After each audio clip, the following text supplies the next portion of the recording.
Defining Duke is sponsored by IndaCloud and their array of high-quality cannabis products. If you're 21 or older, now's your chance to float above the stress because IndaCloud is giving all new customers 25% off their first order plus free shipping. Just use the code DUKE at checkout, that's DUKE, or click the link in the show notes and claim your discount. That's indacloud.co, INDACLOUD.co, with the code DUKE for free shipping and 25% off your first order. Order now, fill out their quick survey to support our show, and enjoy the best part of your week. Brought to you by IndaCloud. Defining Duke, an Xbox podcast, is brought to you by, well, you. If you want to learn how to support the show, go to patreon.com/laststandmedia.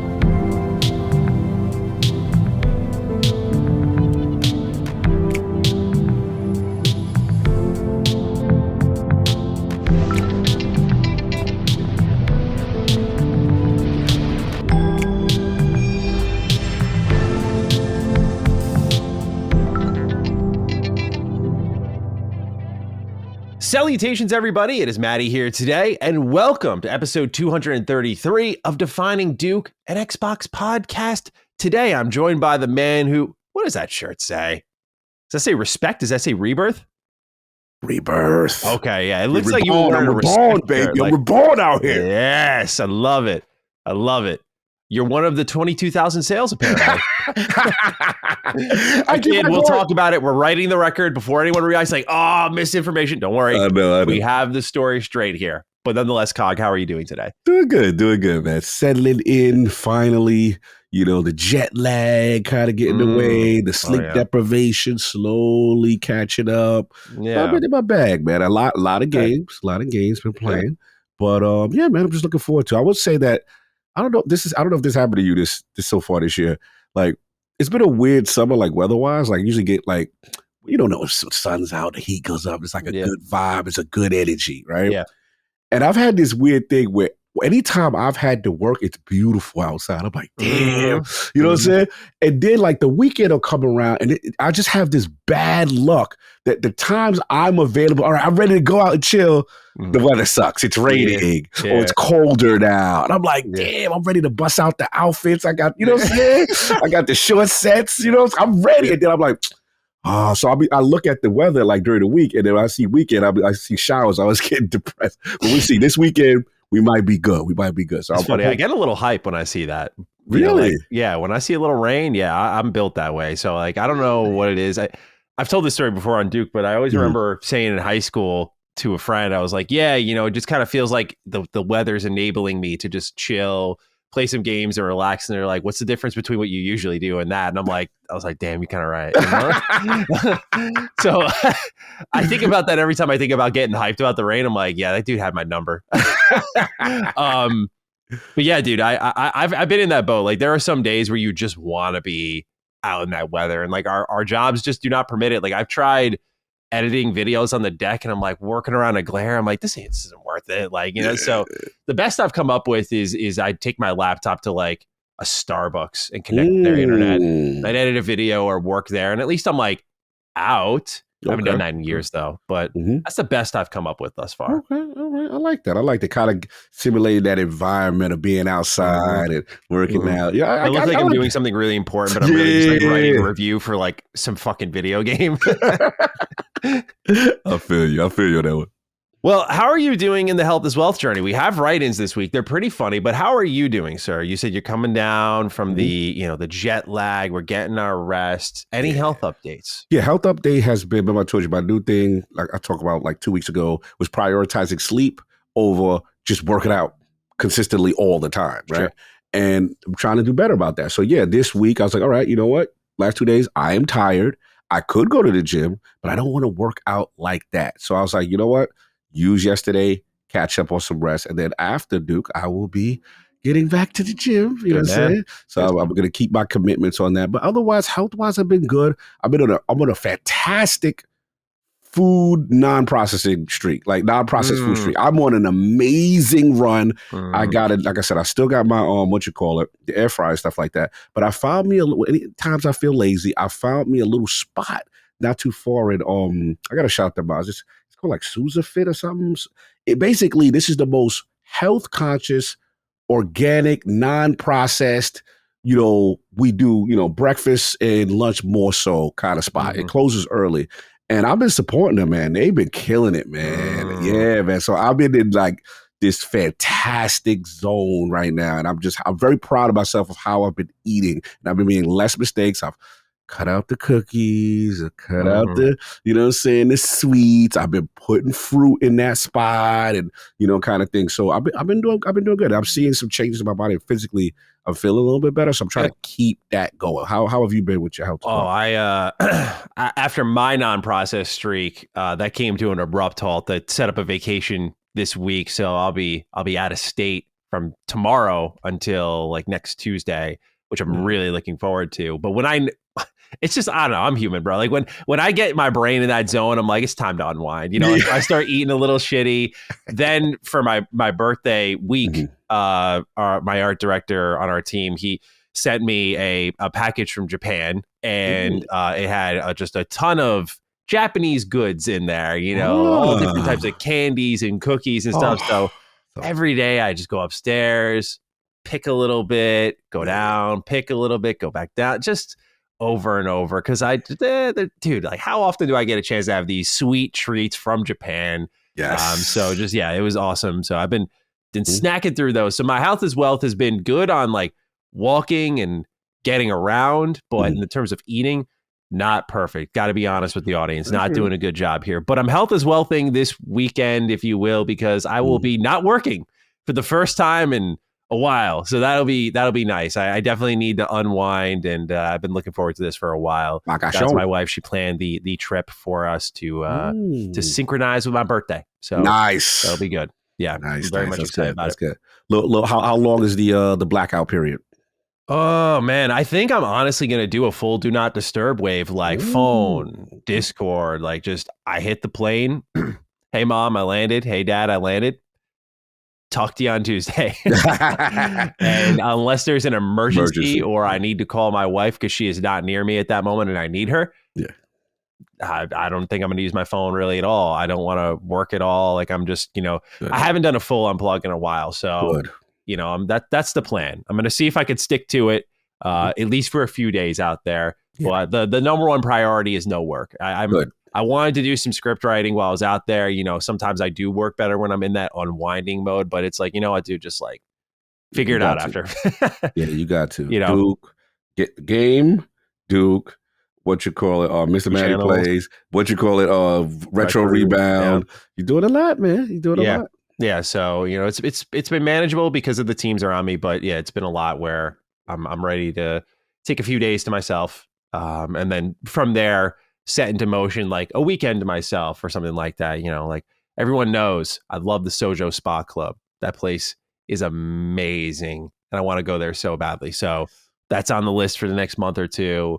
But yeah, just things are going good in the unwinding department. So this is the last thing I really have to do. If you have to do sounds negative. It's the last thing I am doing work-wise before I move on to relaxation mode. Nice. And, when I'm not working, I've been playing a lot of Death Stranding, so I'm looking forward to talking about that later in the show. I'm almost at the end, everyone. How about that? Can't wait to hear about that.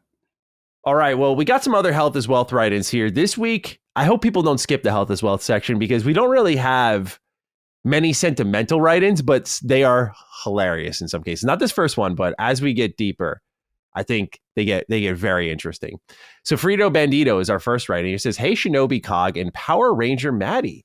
I recently decided to throw my hat into video game creation ring. I just wanted to give Maddie a little shout out for being an inspiration. You always talk about the process, and it sparks not only an interest, but a drive in me that, frankly, I didn't know was buried deep down. A friend and I were talking on Discord 3 weeks ago. He brought up that he wanted to download Unreal and tinker with it. I told him that I've been wanting to make a game for a while and that I had some ideas. And the rest, shall we say, is history. We are now on this journey. It's been rather enjoyable to discuss the process. Of course, Maddie, any good advice from you would be great. Have a good day type of day. That's new. Good day type of day. Okay. That caught me off guard reading that. So Frito Bandito, thank you for writing in. I appreciate that just me talking about it, not showing anything yet, has inspired you. That's cool to hear. Hopefully when you do see it, it gives you a little bit of a jolt. In the terms of advice, early on, what I'd say, Oh, there's so many ways to go about it, but I guess the first I'd say, and the lessons I've learned, is communication is so important. And a lot of people will hear that and go, obviously, but terminology and design, like what are these systems going to do? How do they interact? Like you really got to be laser focused with that. One of the things I learned going from game reviewing to developing is like I'm loosey goose with my terminology. Like I'll use like 3 words to describe the same thing. And it's like, you got to be like, one word means this, especially when you start to get into lore that connects to these things. It can't be like this, or this. It's got to be one thing and one thing only. So this will prevent confusion because you don't want anyone working backwards. So that's one of the first things I immediately think of is just good communication. The other thing is develop a game for your team, not what you dream of. This will be a story I get to share when I show everyone the game. It comes out, they play and stuff. But the game we were originally developing versus what we're making now is like we really had to go in and make some changes because when I first started, eyes wide open, large stomach, I was like, dude, I'm gonna like make this huge thing. And obviously we had to make some real tremendous cuts, if you will, to make the vision realistic. And by doing that, what you'll learn is the vision gets better. My favorite version in the years we've worked on it, my favorite version of what I've had in my brain for tons of years now, is what we have this month. Nice. Like the lore, the story, the way it's delivered, everything. I'm just like, this is really unique and no one's really doing this. And I'm super excited about it. So I'm just like, that came from thinking smarter. It's easy to think big and it's easy to like just put out like, oh, what if you did this and this and this? But it's more challenging and more original. And in turn, I think it'll help you stand out more if you get into a pitch environment and whatnot. If your game has those creative decisions that are also smart, that make it more budget friendly and also make it easier for you to make. Nice. And so I just highly, highly recommend that because I'm seeing it pan out now. We have some interest on our game. Yeah, we got some tires being kicked. So, you know, so confidence is good right now. It's like, yeah, like, okay, proof's in the pudding right now. So I feel a little more emboldened saying this type of stuff. But yeah, like I always say, work smart, not hard. Well, obviously work smart, not hard, but don't always think the big thing is the great thing. Always like your first idea shouldn't always be the one you run with. Think of how you can put a twist on it or work smarter with that. Make it modular. Think of it like Lego pieces. And got you. Yep. I got the vibe. Nice. I could go on forever, but that should be some good starting advice for you. I think the other thing is just motivation. I started in a similar environment you did. I started with a bunch of friends talking on Discord. I was playing Ghost of Tsushima. We were talking about Persona 5 Royal, and we were all going like, damn, man, what a game, right? Like that is just, I can't stop thinking about it. And at that point, Ghost of Tsushima was July, if I remember.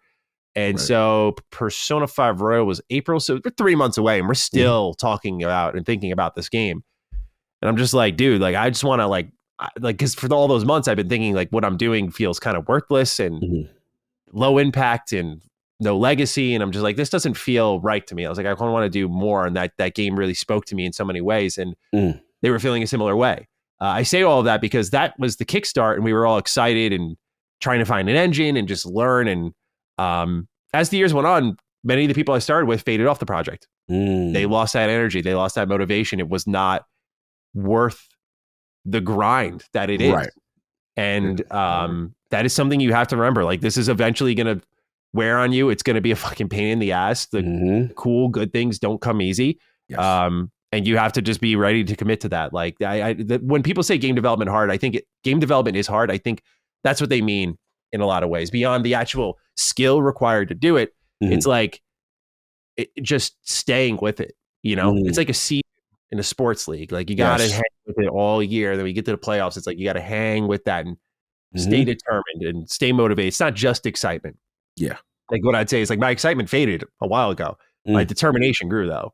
Nice. And like that's the thing that'll kind of make you thrive, I think, in a development environment. And in fact, if you start looking at it more as, this sounds not artistic, but if you look at it more as like a product, it removes the emotionality you have as a connection to this thing, which I think is important when people start to review it. Like I don't want to become like personally hurt by what people have to say about the game. Right. But detaching yourself emotionally from it lets you think a little more logically. about everything, and ultimately you want that. So Yes. yeah, but just keep in mind that with that determination, Mhm. you're going to need that the whole way through. Yes. Absolutely. So buckle in. It's going to be a long ride, is what I'll Long say. Now, journey. some developers frame their games to take a year or Okay. two, and maybe you do that first. A lot of new developers are always like, get your first game out there ASAP. I don't believe that. I believe with that. Okay. I don't believe that. I don't buy. I should say I am lucky to have a team where I don't really have to bite on that, but I should also say that I don't like that philosophy because Mhm. I think a lot of people make shit. And then I like, as someone who's been on the receiving end of a lot of resumes, like you see a lot of just like shit. It's like, like a Flash game. It's like, this is not impressive. Like this Right. does not tell me anything about your skill level. I'd be more impressed if you spent years on something and like made it good. Obviously budget and business come into that factor, but I always say make the game you want to make ultimately. I feel that. Within reason. All right. So Frito, thank you for writing in. Best of luck. Weston J. This one's for you, Cog. I wanted to kind of balance it out, right? Like got one loving on me, one loving on you. Here we go. Spread the love. Hey, Cog and Maddie. Long-time listener, first time writing. I just wanted to write in for the Health is Wealth segment, saying it's a segment I look forward to hearing every week and wanted to share the impact it's had on me. Over the 3 years, I had a health scare and started to religiously lift weights. It's turned my health around and made my mental health even better. I've always prided myself on being a disciplined and consistent lifter, and I've always been able to get back on track, whether it was from a surgery or an illness. But on May 7th, my dad did pass away. He had been sick for a long time, and I knew it was coming, but it was so much harder to handle than I thought. In the weeks after, I thought I would just stare at my weights and had no mental fortitude to pick them up. I knew I wanted to, and I couldn't. Then I was Twitter doom scrolling, which I try not to do, and I came across one of Cog's tweets on May 25th with his gym pics, which I always enjoy, and the caption read, "Maintain self-discipline." And it jostled something in my brain that I need to get back on track. I got up and picked up my weights and threw myself back into it. Cog has talked to me a few times in the DMs on Twitter over the years about advice on things from the right amount of cardio and how to deal with joint pain. I just want to say thank you for always inspiring me and the Health is Wealth section. I have been able to be consistent again, this time with more discipline than ever. Thank you again for all the wonderful content, and please keep up the great content. Sincerely, Weston. This is what I love about you, bro. You are not Hollywood for anybody, like you really are. And anyone's worth your time. And that is a rare trait nowadays. Like I can't even say like I'm not even close to that level. Like I've pulled out in a lot of ways because I think people have just hurt me a lot. So I just don't want to do that. So I give you so much credit for being the public eye and just always being willing to hear anyone out, man. I appreciate amazing quality. Thank you, brother. It means a lot. It means a lot. I always try to remember how I felt, when you're around someone that you either respect or you like or whatever. And look, people are busy. I've learned, to realize like, hey, even if people, when you meet your heroes or whatever, they're busy. They may not have a lot of time. And that took me a while to process. I used to take it personal, like, oh, this dude, you know what I'm saying? But sometimes it's like people have full functioning lives, they can't, interact. But as far as Weston, I think I know who you are, you know what I'm saying? But you're using that alias, but it's cool. No, that's love. That's love, brother. A lot of the gym stuff, to be honest with you, is it all started during the pandemic. I remember I was very depressed. I couldn't go to the gym, and I really wasn't vibing with the in-house solo flex, doing. I just wasn't vibing, and I was like, you know what? Go out. And I started this little mini series I would do every week, and I would just go to the track, and I would walk, and I would just talk, and I forgot what I was called. I was called like ninja moves or something. I forgot what I was calling. So I was just like, hey y'all, how y'all doing? Y'all going through it too? Yeah, I'm going through it. You know what I'm saying? So, and I would just do that every week. People like, yo, bro, I really like when you do that. You know what I'm saying? Because it kind of exemplified how everybody felt. And then at the time, it was pretty scary because we didn't know if that was our new normal. Yeah. Right. There was that level of like a big question mark around it all. Yeah. Will we ever get out of it? I remember like, bro, I can't go to a restaurant. I can't sit outside. That was the thing I missed the most. My fat ass. I was just like, damn, bro, am I ever going to sit down for a meal again? I was like, and then Facebook has this thing of reminding you what you did 2 years on that day. And you're like, yeah, it was the time of my life at blah, blah, blah, outside with blah, blah, blah. Yep. And I'm like, man, like I really got into an appreciation mode. So I said, all right, we're just going to do this thing. We're going to get out in this cardio. We're going to show people we are going to adapt. And then that kind of transitioned to the gym stuff. And most of it is just like either how I'm feeling at the moment, a lot of emotional stuff going on, stress. I try to be honest about how I feel at the exact moment. And then a lot of it, to be honest, is what game I'm playing. Right. And what effect that game had on me. I'm like, yo, because there's going to be a lot of talk about a certain game today. Blowing yourself and lift a weight. Yeah. And then what I usually do, I'll give you a little inside baseball, which is like, I'll take something from the game that either really resonated with me for like, remember when Expedition 33, yo, for those that continue, and you know what I'm saying? Like it was so many themes and vibes, and I'm like, oh, this is inspiration. I'm using this, you know what I'm saying? So that's where it comes from. So to see, shout out to my man, you know what I'm saying, Weston and stuff like that. To see people say, hey man, I really look forward to that. I really, utilize that stuff, and I've changed my life. It means a lot, man. Because again, I try to be as honest as I can be, because I feel a lot of people are going through the same thing, but they don't verbalize it. And I was like, hey, I'll make myself available to be there. Because people, you know what, there's also people always be like, I'm doing great all the time. Like every time, like no one's ever doing bad. No one's ever depressed. No one's angry. No one's like, you got to put it out there sometimes. You know what I'm saying? There's no weakness in that. That's strength, because other people see it. Yeah, absolutely. And you are the definition, both physically and emotionally, of strength, my friend. Thank you, brother. All right, let's talk mental health. Raisin has the right in. Hello, Mommy Milker, Maddie, and Zaddy Cog. Do I need to seek professional help? Since the release of Forza Horizon 5 on PlayStation, I have put 246 hours and counting into the game on PS5 alone. Whew. That is an average of 4.5 hours per day since release as of writing this. This brings my grand total across Xbox Series S and PS5 to over 700 hours. Am I an addict? Must I seek professional help? Is this not one of the most extreme cases of Forza Bro syndrome Maddie has ever seen? Am I cooked, as the kids say? Have a ate so much Raisin Bran I couldn't stop shitting kind of day.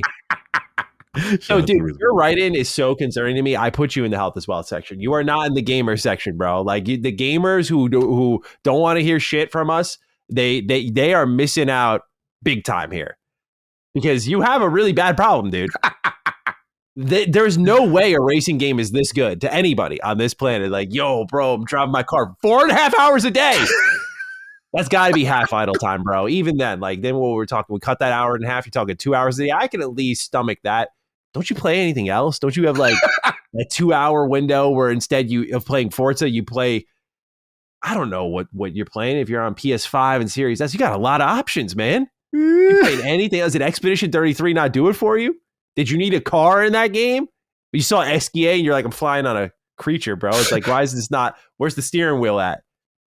I don't know, Cog. I mean, do you see this and not feel a little bit concerned that someone could play a racing game for 700 hours? Wow. Listen, I know Horizon has power, right? But we forget, because I'm a casual car guy. So there are legit hardcore car dudes.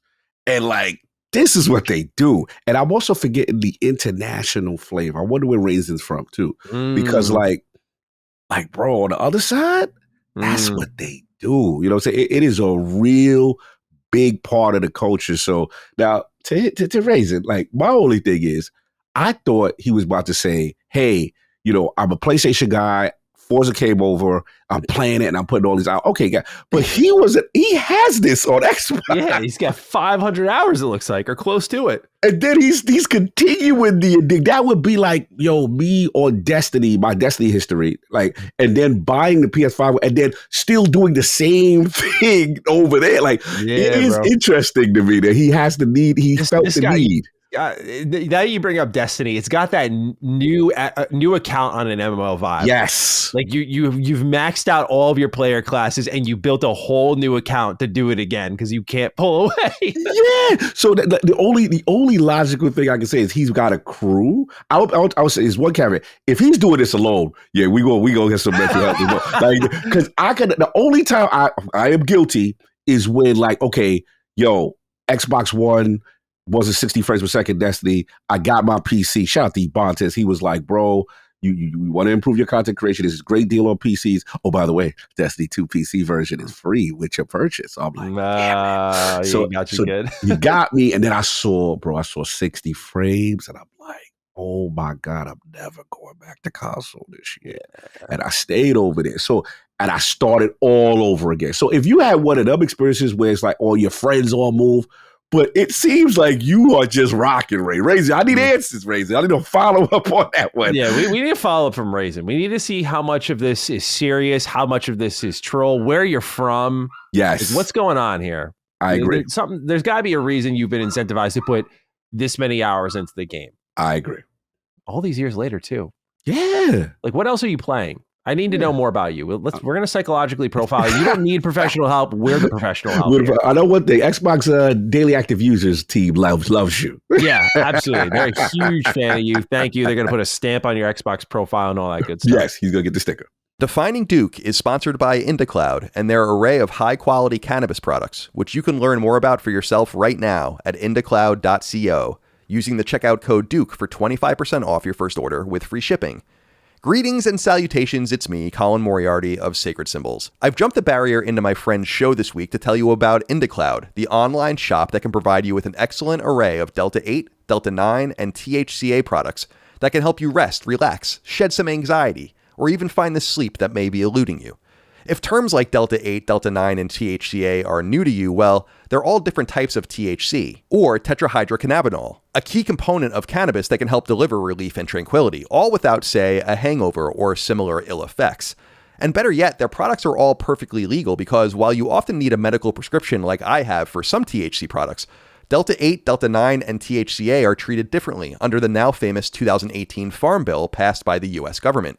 That means that whether you shop at IndaCloud for gummies, flour, pre-rolls, or even vape cartridges, everything is totally on the legal up and up. What I love most about IndaCloud, though, is that they source all of their products from American hemp farmers here within our borders, supporting our workers. And all of their goods come from organically grown hemp that's lab tested to such an extreme degree that IndaCloud even makes those reports fully available on their website, right on down to individual strains. With 50,000 customers and counting, why not join the growing legion of IndaCloud users getting organic, American-grown, high-quality cannabis products delivered straight to their door? If you're 21 or older, now's your chance to float above the stress because IndaCloud is giving all new customers 25% off their first order plus free shipping. Just use the code DUKE at checkout, that's DUKE, or click the link in the show notes and claim your discount. That's indacloud.co, INDACLOUD.co, with the code DUKE for free shipping and 25% off your first order. Order now, fill out their quick survey to support our show, and enjoy the best part of your week. Brought to you by IndaCloud. All right, let's move on into video games for real. Luna Mura has the first write-in. Hey, Dukes. I don't see a lot of people discussing this, but I'd love for this to get some attention so Xbox can address it. Do you guys find Xbox's video capture capabilities extremely lackluster compared to PS5? As someone who loves to record and watch my own gameplay, it's super useful for fighting games. It really bugs me that Xbox is only capable of the previous 3 minutes of gameplay at 720p. Meanwhile, the PS5 can record up to 30 minutes of previous gameplay at 1080p. Xbox can only record the previous minute at 1080p. Also, when you hit the record button on PS5, it lets you choose how long you want your video clip to be. 30 seconds, 1 minute, 15 seconds, or 15 minutes. You can choose based on your needs. However, with Xbox, you have to go into settings to change how long your Xbox save clip will be beforehand. You can't choose how long you want your video clip to be when you hit the share button like you can with PS5. On top of all of this, when you go to watch your Xbox video clips, the interface is extremely archaic. I agree with that, by the way. I can't stand it. You can practically only hit the fast forward and rewind buttons on PS5. You can quickly scrub through the clip timeline to skip to exactly where you want to start watching your clip. I love my Xbox, but their lackluster clip recording features / interface frustrate me. Does this bother you guys at all? Thanks for all the great content and have the most powerful console can't even record 3 minutes of gameplay at 1080p kind of day. Yeah, dude, this is spot on from top to bottom. And specifically for me, when I record some gameplay or I'm doing some games for reviews, that PS5 feature, like sometimes I do pick PS5 review codes if I have the option because of that. Like I don't want to load up my SSD completely with all the footage and have like my editors or myself scrubbing through like 2 hours, 3 hours. Yeah. So it helps when I'm just playing along and I'm just playing it for myself. I don't have the capture software. I'm like, oh, I actually want, that's good for the review. Hit the share button, 30 seconds. Boom, that's just a clip. And we literally drop it in the video. There's so many reviews that like became so visually informative because of this feature. Xbox though, oh my God. The fact that you got to go to the back end and change it, it's like, okay, 5 minutes is safe, but everything's 5 minutes now. Yeah. And so you got to open it, scrub through this crap. It's not good compared to what PlayStation did. And to be fair, PlayStation really had a leg up on them starting with like PS4 with kind of the way they were doing clip sharing and trimming and all that stuff. So this has been 2 generations now. There's no excuse. She's right on, spot on. We've been complaining about what is it? Game DVR, whatever the eternal name it was for it on the OS side for a while, and I think it even started to go even more downhill when they took away the Twitter integration to socials across the board. So what would happen is you hit the Xbox button or whatever, you hit the share button, boom. And then, it would already queue up, whether the 30 minutes, 30 seconds or whatever, a minute. And then we had issues with like HDRs also as well. That was a weird issue. Yeah.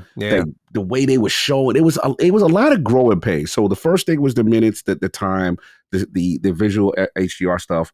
But the other thing was just like the way how archaic the system is. So when the Twitter relationship broke, it got even worse. And then they started now forcing you to use the Xbox app. Now, I will say the Xbox app is better. You can edit, you can do a little bit more things, you can share it a little bit better. But again, it's going outside of my device, which I don't like. You know what I'm saying? So it just seems that they have, I think I did hear, don't quote me, I think I did hear internally there was a push up top for some reason to mobile.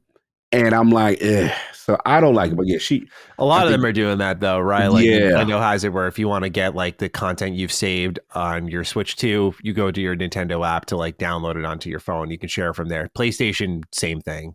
Yeah, but to place, as I am a proud new owner of a PS5 Pro, you know what I'm saying? I will say that it's the interface is just so much better because I usually have it like where I just tap the PlayStation button, boom, screenshot, or I do it where I hold, boom, and then you can edit in console. See, that's the key. You want in console editing and fidelity because to me, this would make PS4 great.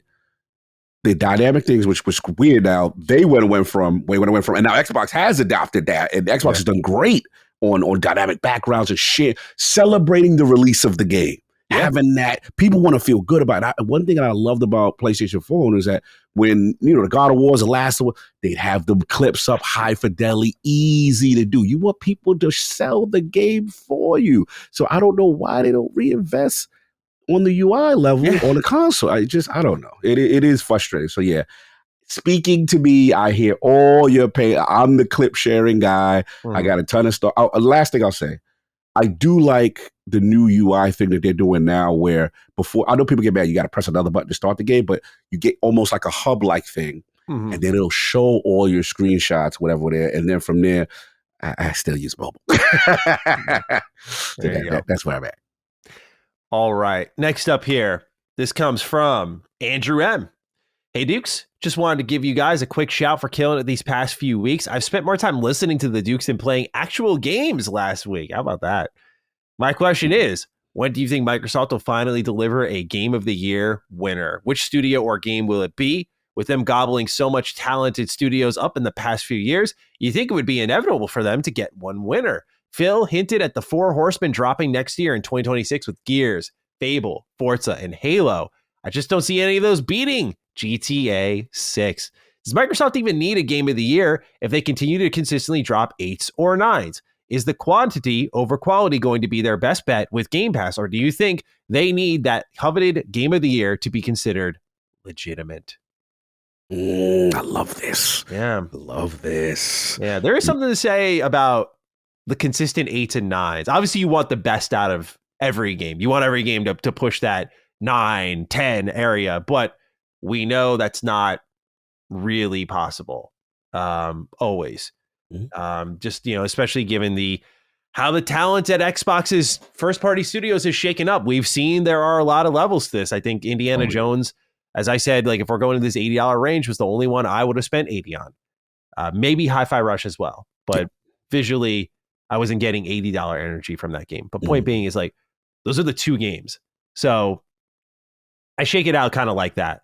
And while those games made a lot of industry noise, it felt very brief still. Yeah. I think we are shortchanging Xbox's 2026 a little bit, not beating GTA 6, but Mhm. I think you can still make noise. Everyone's looking at GTA 6 like this void that literally no noise will happen outside of these games. And I'm like, other games will succeed. There is a full calendar year.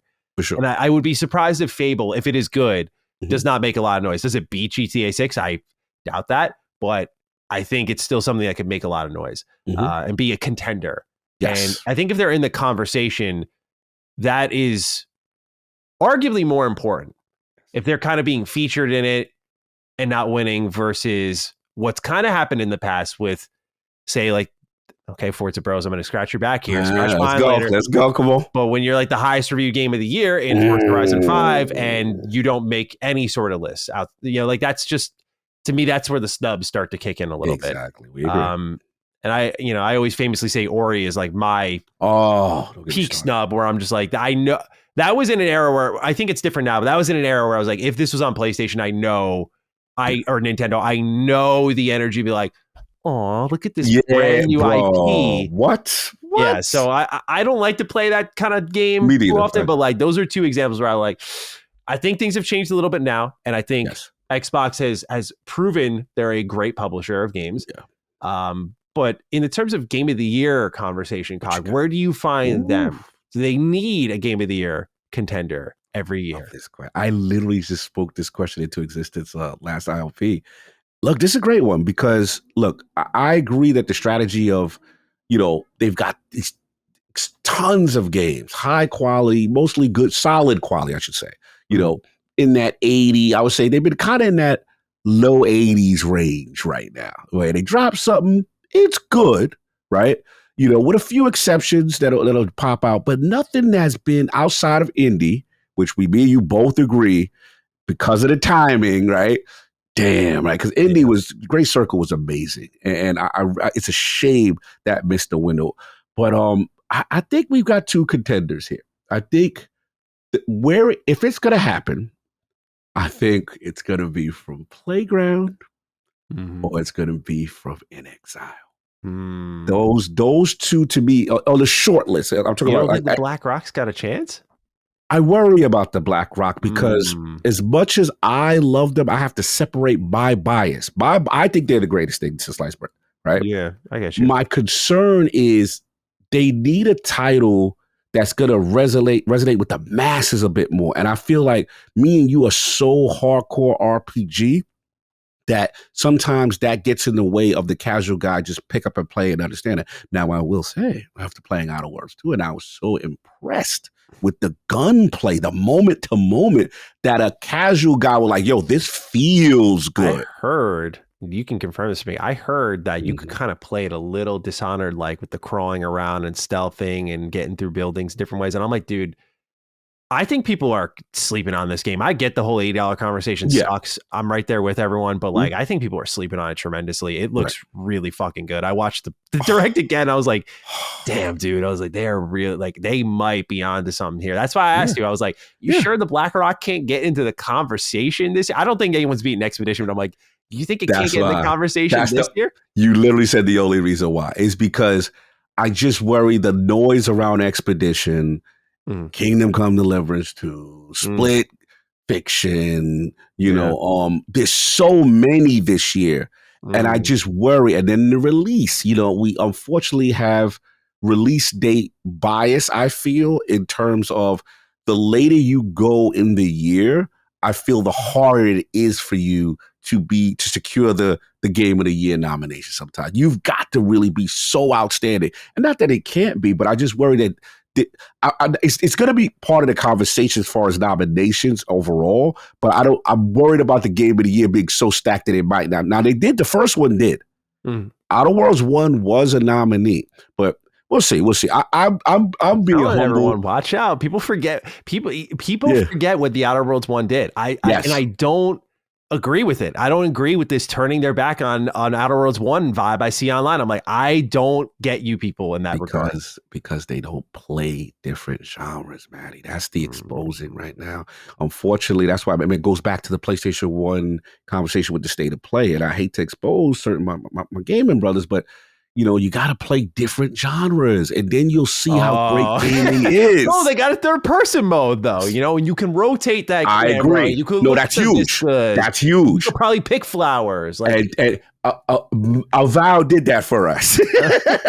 You gonna put some respect on Avowed for that, because No, they started the wave. Yeah, it gets the casual guy to be like, oh, because there's a lot of people that don't like first person perspective. They feel disconnected. So now you got your third person. Now you got you know what I'm saying? Yeah. Now you got your glow up. So look, it's got to get tended. Where I was going with this is this. Sorry, I completely took off track. No. I love that you did that because I'm being humble without it. I'm like, they don't know what they're about to get yet, but I'm gonna shut up and let the game speak for itself, and hopefully they do nail it. I just have like many concerns, AI and the story and all that. Sure. We'll see. And then obviously, in fairness to you, where I got burned, I would say burned with Avowed is a strong word, but where I lost a little bit of points from Avowed was like, we know you for the hardcore choice and consequence, and really this didn't. Everything was the thing that gives me hope for Outer Worlds 2 is it doesn't sound like it's been as messy of a project. Like they knew what that wanted to be from the get-go. Like that was never going to be multiplayer. They didn't have to transform it. So there's no Carrie has to come in and save the day and redirect the ship. Yeah. You know what I'm saying? None of that energy. They were working on this thing for so long. So I'm feeling good. Sure. I think Playground, man. Because here's the thing. Even people who say, hey, we haven't seen moment to moment on Fable, the vibe I'm getting, and just from the look, it checks a lot of boxes that a lot of people who like those style of games tend to hit. Now they got to execute, and then obviously, they stay true to the lore, to the Fable universe and stuff like that. Let's see that. So that's one. Playground again. What's the bros? Look, you're coming back outside next year, right? Don't let them be in Tokyo. Yeah, that's so true, bro. I will be a difference maker. That is Assassin's Creed. Like any major franchise, we'd be like, yo, we can't wait for that franchise to go there. They go to Tokyo, it's up. So you got that. So like I said, Playground to me has two, but I think In Exile, people. Yeah, In Exile. Boring. Yeah, bro. I agree completely. Yeah, I think some people don't believe that game. Like, yes. I don't think they actually think they're going to pull it off. Yes. Like, people who have played In Exile games know. No, by the way, I'm not even like going to go out there like they might do it. I'm like, dude, they're going to do it. Like they're absolutely going to do it. These guys, like I said, I would be shocked if it's a low 80s game. You know what I'm saying? I would be shocked. Like I think they're coming with it, and they finally got the backing. So that's the short term futures for the contender list. Don't sleep on Perfect Dark just yet. Don't sleep on Perfect Dark. I'm talking now. That's like that 2020. 8, 7 potentially. You know what I'm saying? I'm thinking after that. But I will agree with Andrew. Look, Gears, unfortunately, even if E-Day is amazing, I worry that the formulaic nature of Gears will still potentially hold it back as like it's familiar and it's safe. It's a prequel. We'll see. I hope I'm wrong. If it's kind of like this Army of Two strong co-op adventure, like I feel, especially in this era with like split fiction and whatnot, like where that type of co-op has been elevated. I see where you're going. I'm like, not that it would be like split fiction, but you get my idea of like they can really do more with co-op nowadays than previously they could with like Xbox One. No, I like what you think. See, that's what you just nailed it. They've got to do something mechanic wise that's game changing, that breaks away from the safe to make us go, oh, this is not your normal Gears. Oh, you know what I'm saying? Kind of thing. Now they flirted with Hive Busters, with classes and stuff like that. They got to take it a step further. And it may be, I worry with them because they have a base that loves them for who they are. Right? Yeah. So you got with that hardcore lineage. No, you're right, because you bringing up the base, I'm like, I do think Gears is set for like a pretty strong change, because I wonder if internally they know that people's, like, even with Halo's mess, there's still like a gap. Like Gears has been the well-managed series. I don't really think, I wouldn't say it didn't miss a beat. Like I think the 1 through 3 stretch is better than 4 and 5, but 4 and 5 I still thought were great games. Yeah. So it's like, like they did all these things right. The worst thing they did was a big cliffhanger. Now they're going back to the OG. But it's like, what do they do to break through to get to people like you and I who are like, we're here for the story? What do you do to get us into multiplayer? How do you reinvent horde mode? How do you reinvent co-op? Like they reinvent those things. Yeah, I could see that ticking along a little bit more. And then, of course, we're not addressing the elephant in the room. There's one game in their library that has the social cachet, if you will, where if they pull it off and it is really good, it will challenge any game that year, and that's Elder Scrolls 6. And I get after Starfield, it is definitely a Elder Scrolls 6. But look, man, I'm just saying, if they pull it off, which is what the conversation we're having is, if they pull it off, you cannot sit here and tell me Elder Scrolls 6 will not be in that conversation. Good point. It's just my player count and the amount of reviews that'll be on it. And there is something to be said about when Game of the Year is voted on. Like, it's just kind of like what pulls more players in. Like, you know, there's plenty of games that could contend, but they don't get as much play. And so the ballots may be submitted with those games mentioned, but if there's only like one person who played it, you know, so it does kind of come down to a bit of a popularity contest. Yes. No, good point. And what we learned with the Elder Scrolls name is, oh boy, when Oblivion was outside, it literally felt like we was back in what year the original one came out. Yeah, 2006. 2006. So yeah, and then I want to shout out one last thing before we move on. Is just that I want to give them credit, even though this is not their studio, but Expedition 33 being in Game Pass is a huge deal. They legit have a Game of the Year nominee contender. Some people feel de facto already, right? Without question. And that's something, even though, again, it's not an Xbox game studio, it's something they chose, they marketed, they found, and it's in that service. So I just like where we are with them in terms of first party improving. Yeah, we're in that 8 range right now, but we got some contenders potentially down the road. And then Game Pass, which we will talk about on this show, bro, it's just so much they've got, you know, from a game contender standpoint. Yeah. So I like their learnings, and their selection process has really improved in finding all these great gems in the service. Yeah. So obviously we want them to hit Game of the Year contenders. I think they have a lot of chances to do that.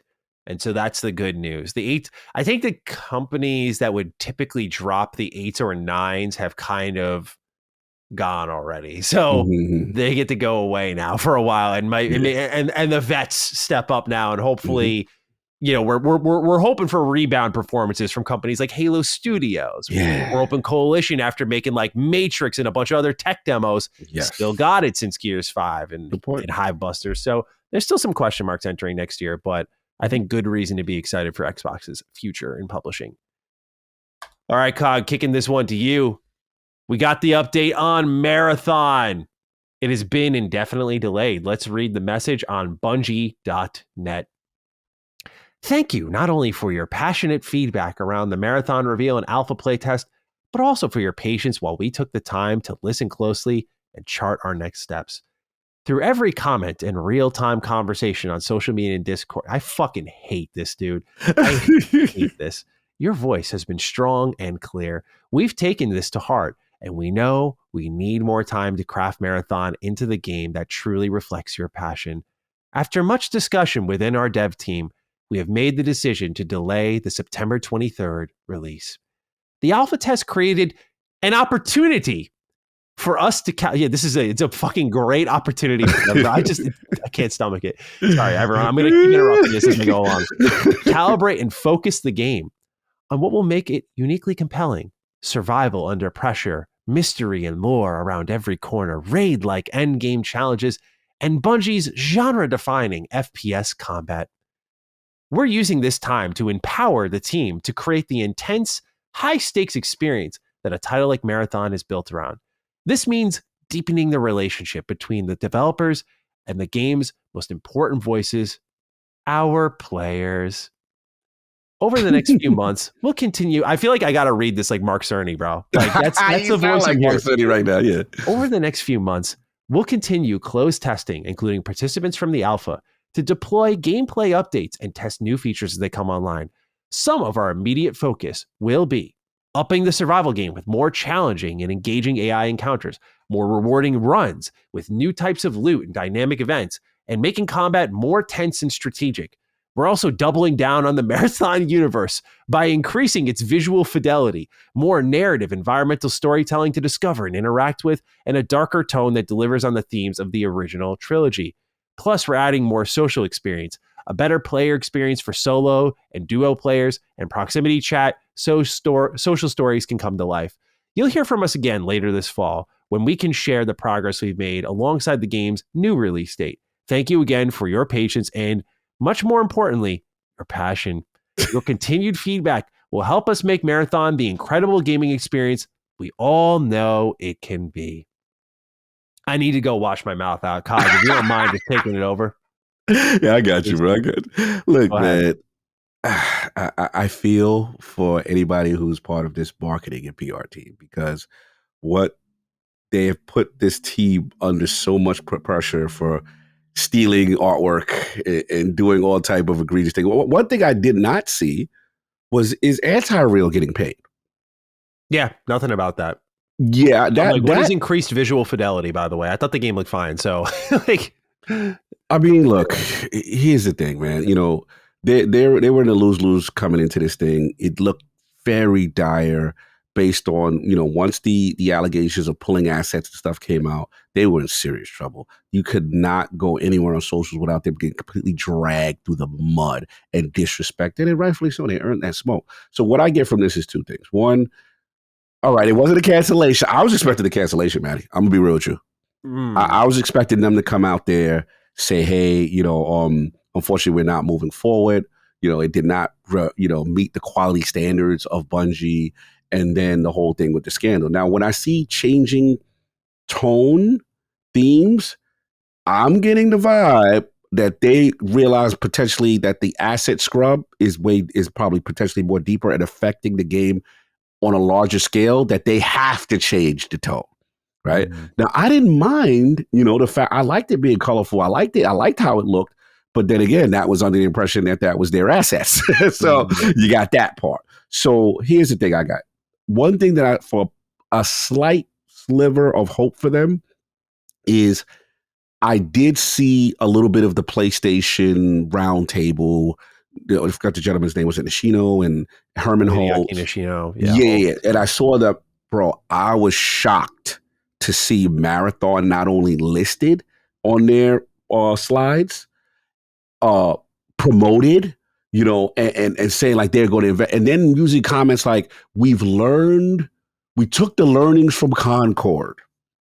So I was like, okay, well, can't get much better than that, having lower than that, you know what I'm saying, as far as Concord, but which obviously clearly like the worst flop in gaming history. So what I get from that is, oh wait, we're not going to cancel, because this was the opportunity, man. In my opinion, maybe I'm wrong, maybe they still cancel, right? But to me, this latest financial whatever thing that they had going on at PlayStation, I was checking it out, bro, that was the time to omit it from the slides.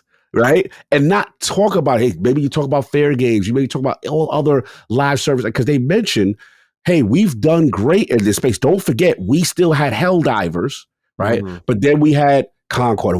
We've learned from that. We're working with Bungie, and we're going to excite players. So to me, that still shows a reinvestment. The other positive side that I've seen, again, all I care about, Maddie, is a kid who loves Bungie.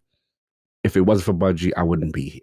Right? Halo and Destiny are literally core pillars of who I am as a gamer, and all the friendships I've made across the world, podcasts, everything is to this company. So again, my selfish interest is for them to continue. The reason why I thought it was over was how bad this scandal was and how Destiny flopped. The other second little positive sign, I saw Sony put that the final shape in PS Plus just recently.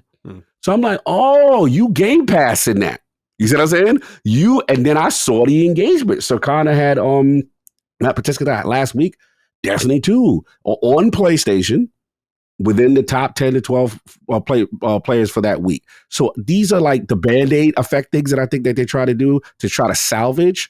So look, another rumor is that potentially Herman Host might be running that studio. I don't know how true it is, but it's clear as day they needed leadership change, right? So this probably is the best thing that could have happened for them. We'll see if they're able to salvage it. But as far as Marathon, bro, you didn't have proximity chat. You didn't have so many things that people from the extraction shooter universe want. You need to literally clarify your identity. Are you a casual shooter? Are you the hardcore? What are you? Nail it. Also, the developers told you, this is where stakeholders at Buddy don't listen. They said, you're not going to get a Destiny guy because they care about PvE. Where is the PvE component? You need something, right? And I think that PvE AI thing just wasn't enough. So we'll see. I don't know how much they could salvage. I'm just happy so far the light's still on. By proxy, I've got to support this game. Like, not that I want to. I just don't want them to go away. My thing is, if this completely flops, there's a chance Destiny's gone. So that's where I'm looking at it. But yeah, it don't look good. I'm glad it got delayed.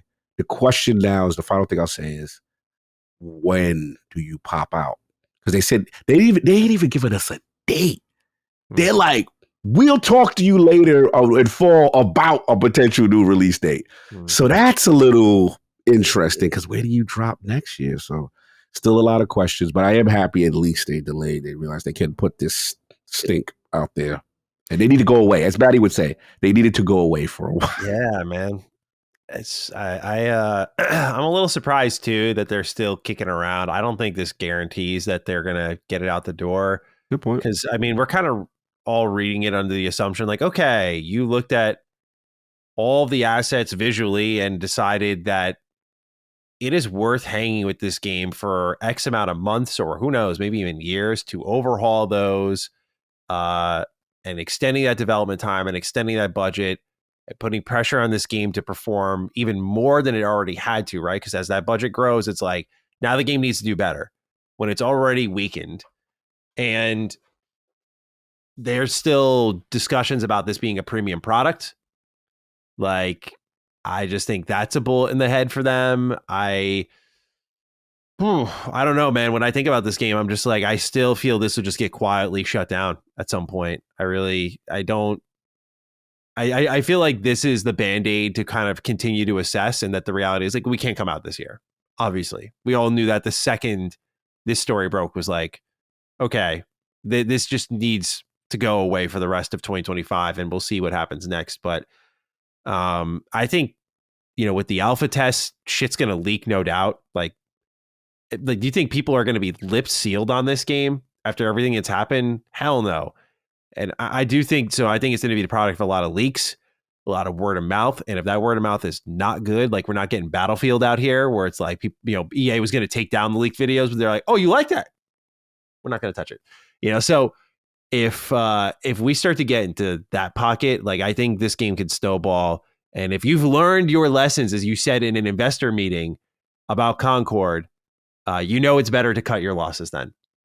That is the lesson you learn from that. You're muted, by the way. Sorry. Yeah, let me ask you a question. Do you think, because I've heard this, like, this could be potential Sony saving face, but like, cause I guess my only question is, like, why would you mention that in the investor meeting? Because would you kind of? So I guess my question is, do you think, because basically, Bob Gittins, you still feel, a lot of people agree with you that this thing could still be canceled.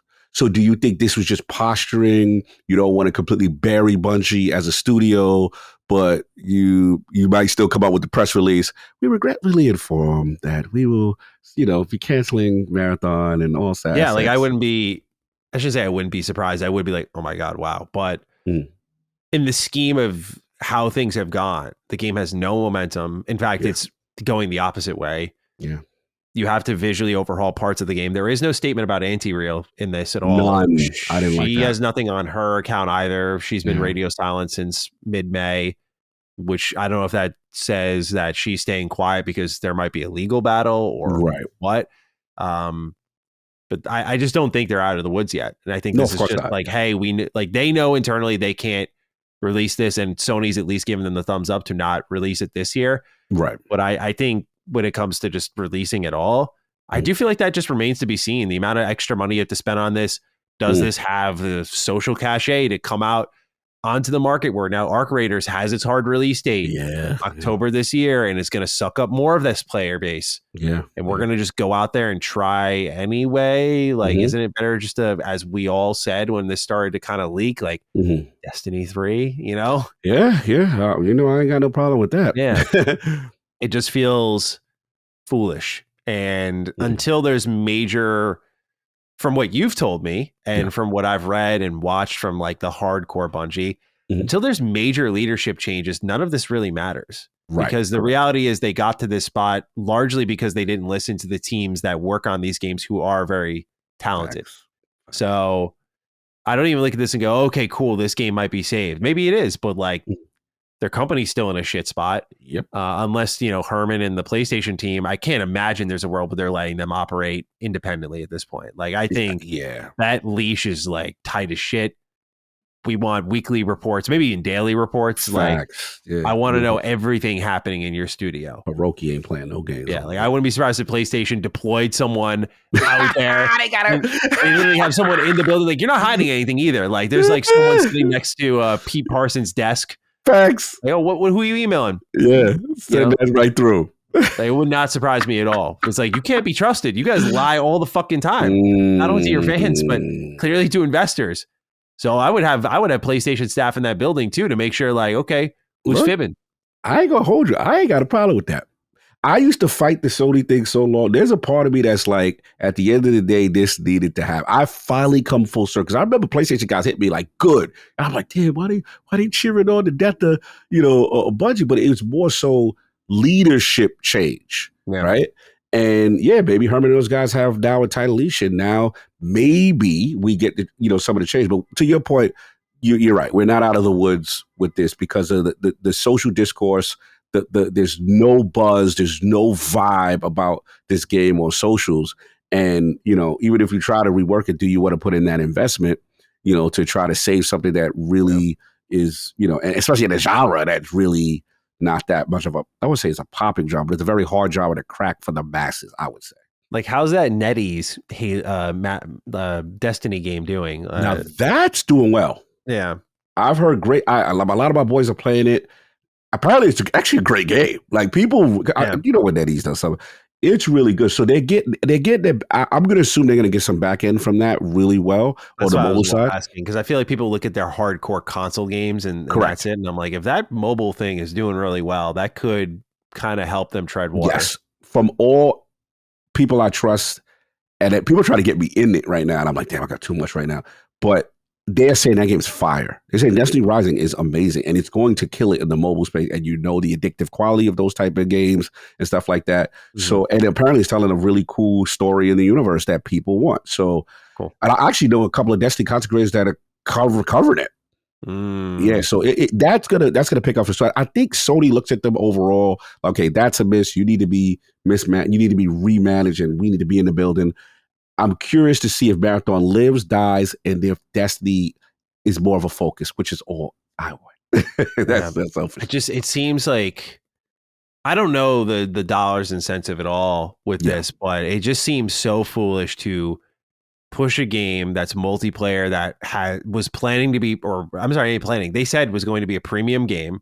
Yeah, it's going to be forced into a live service position, and like the amount of money it has to make to like warrant going forward like this, just from the outside looking in, does not seem feasible. It just does not. Like, you need that buzz, you need that anticipation. You cannot have I'll give it a shot. Right. That's the best you've got right now. Or for the people like the Destiny content creators that you mentioned, like people who are in on Bungie are like, it's a new Bungie game, I'm going to check it out and make content on it. And then most of the people engaging with it are just people from the outside watching, going like, what is this thing? Is it like bad? Is it good? What is it? And I don't think there's a really positive chain reaction that can come from this game unless it absolutely smokes the competition. But I think a lot of the things it needed sounds like it would be ground up stuff, like, story, but then it's not picking its lane. So it's compromised. No, deeply. You're right. And the biggest side is I watch all the big guys in the Destiny community. And the consensus, if I had to put a percentage, like 70% was like, look, it's a new Bungie game. We'll check it out. But these type of games aren't my bag. That to me is the biggest miss, because you're not even getting that natural install base of people that love you through and through for Destiny. Destiny guys are not really rocking with that. They're just not. So to me, it's got to be a massive change where you get those guys to say, okay, you know what? This looks interesting. I might try this because this is speaking to my sensibilities. But tactical PvP, as the cops, they're not going for Pete Parsons right now. Yeah, they coming for, they looking for. You know what I'm saying? Like, they not going for that. There's some people in Destiny that don't even step in Destiny PvP, and now you try to do a PvP only. So it's got to be a major. It's not new IP per se, but that's the tough part about trying to break through in that environment. Like, just that content creation community is so big for Destiny. Right. It's like, to not have that at all for Marathon outside of like, I don't know. I think about it when I sidestep from Fallout to Elder Scrolls. Like, I clearly love Fallout the most, and I talk about Elder Scrolls because I adore it as well. But it is sort of also like the sidestep of like, this is in that Bethesda Game Studios wheelhouse. And so as a content creator, like, I get where most people are like, oh, this is my Bungie wheelhouse. But for me, like, I talk about everything Fallout because that's like my expertise. Like, people talk about everything Destiny. But Marathon is like my Elder Scrolls. Like, I'll hit Elder Scrolls and I'm very thorough with it, but it's not like this thing I'm going through with a fine tooth comb and that's like as dedicated. So, I just look at that and I think as well, like the community voice part of things is something I think Bungie's been so open about leaning on that. It's like, you're losing that too, man. Like, yeah. I mean, what else can they do, I guess, but just fight on. But I feel like this project sounds like it was a mistake. Yeah, we'll see what happens. All right. Well, you know who didn't make a mistake? It was Randy Pitchford in 2K. They made the right choice. Borderlands 4 will cost $70. JP has the right, and hey, Dukes, so Borderlands 4 won't cost $80. All the people that complained about the anticipated price increase can take their victory lap and save that extra $10 to buy a Fortnite Battle Pass or maybe a nice meal at Subway. Thanks, Randy, for making it happen. Jokes aside, are you anticipating Borderlands 4 to sell better or worse than Borderlands 3? Thanks, and have a shaking your tail in Times Square kind of day. What's going on here? That damn AI, bro. They got me, bro. They got me with the damn. damn. Yeah, I saw that. They got me. I knew it was over when Chris Rager was laughing and he tweeted. I was like, oh, finish, man. His followers sees this is over. Yeah, they got me, bro. Yeah. Shout out to my man KW. They want to do a challenge. They want to do the COG, what is it, the Cooper suit stuff.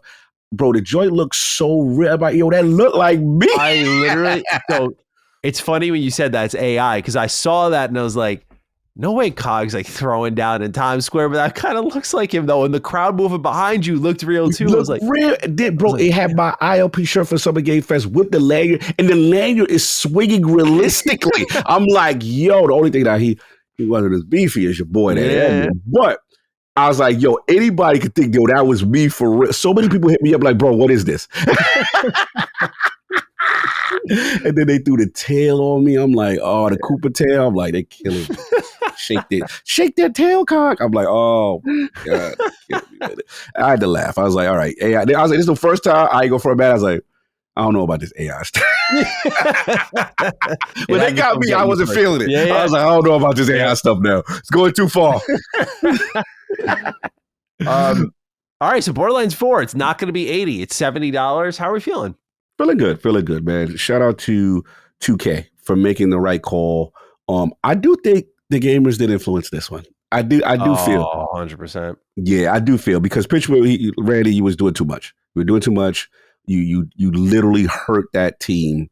Everybody because that game looked good, bro. Looks really good. It looks really. Let the game speak for itself. Now we get back to the conversation of just saying, hey, looks good, and it's in the 70 range. So shout out to 2K for making the right call. And they could have been greedy.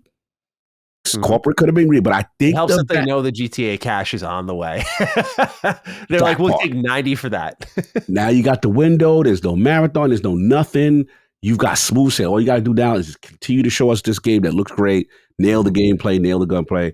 I'm excited, man. I'm so happy that this happened. Now that's going to be the conversation. Unlike another game who got the 80 thrown on, or rumored of the 80 thrown on them, and now they got to deal with just talking about 80 as opposed to the game. Let the game do the talking.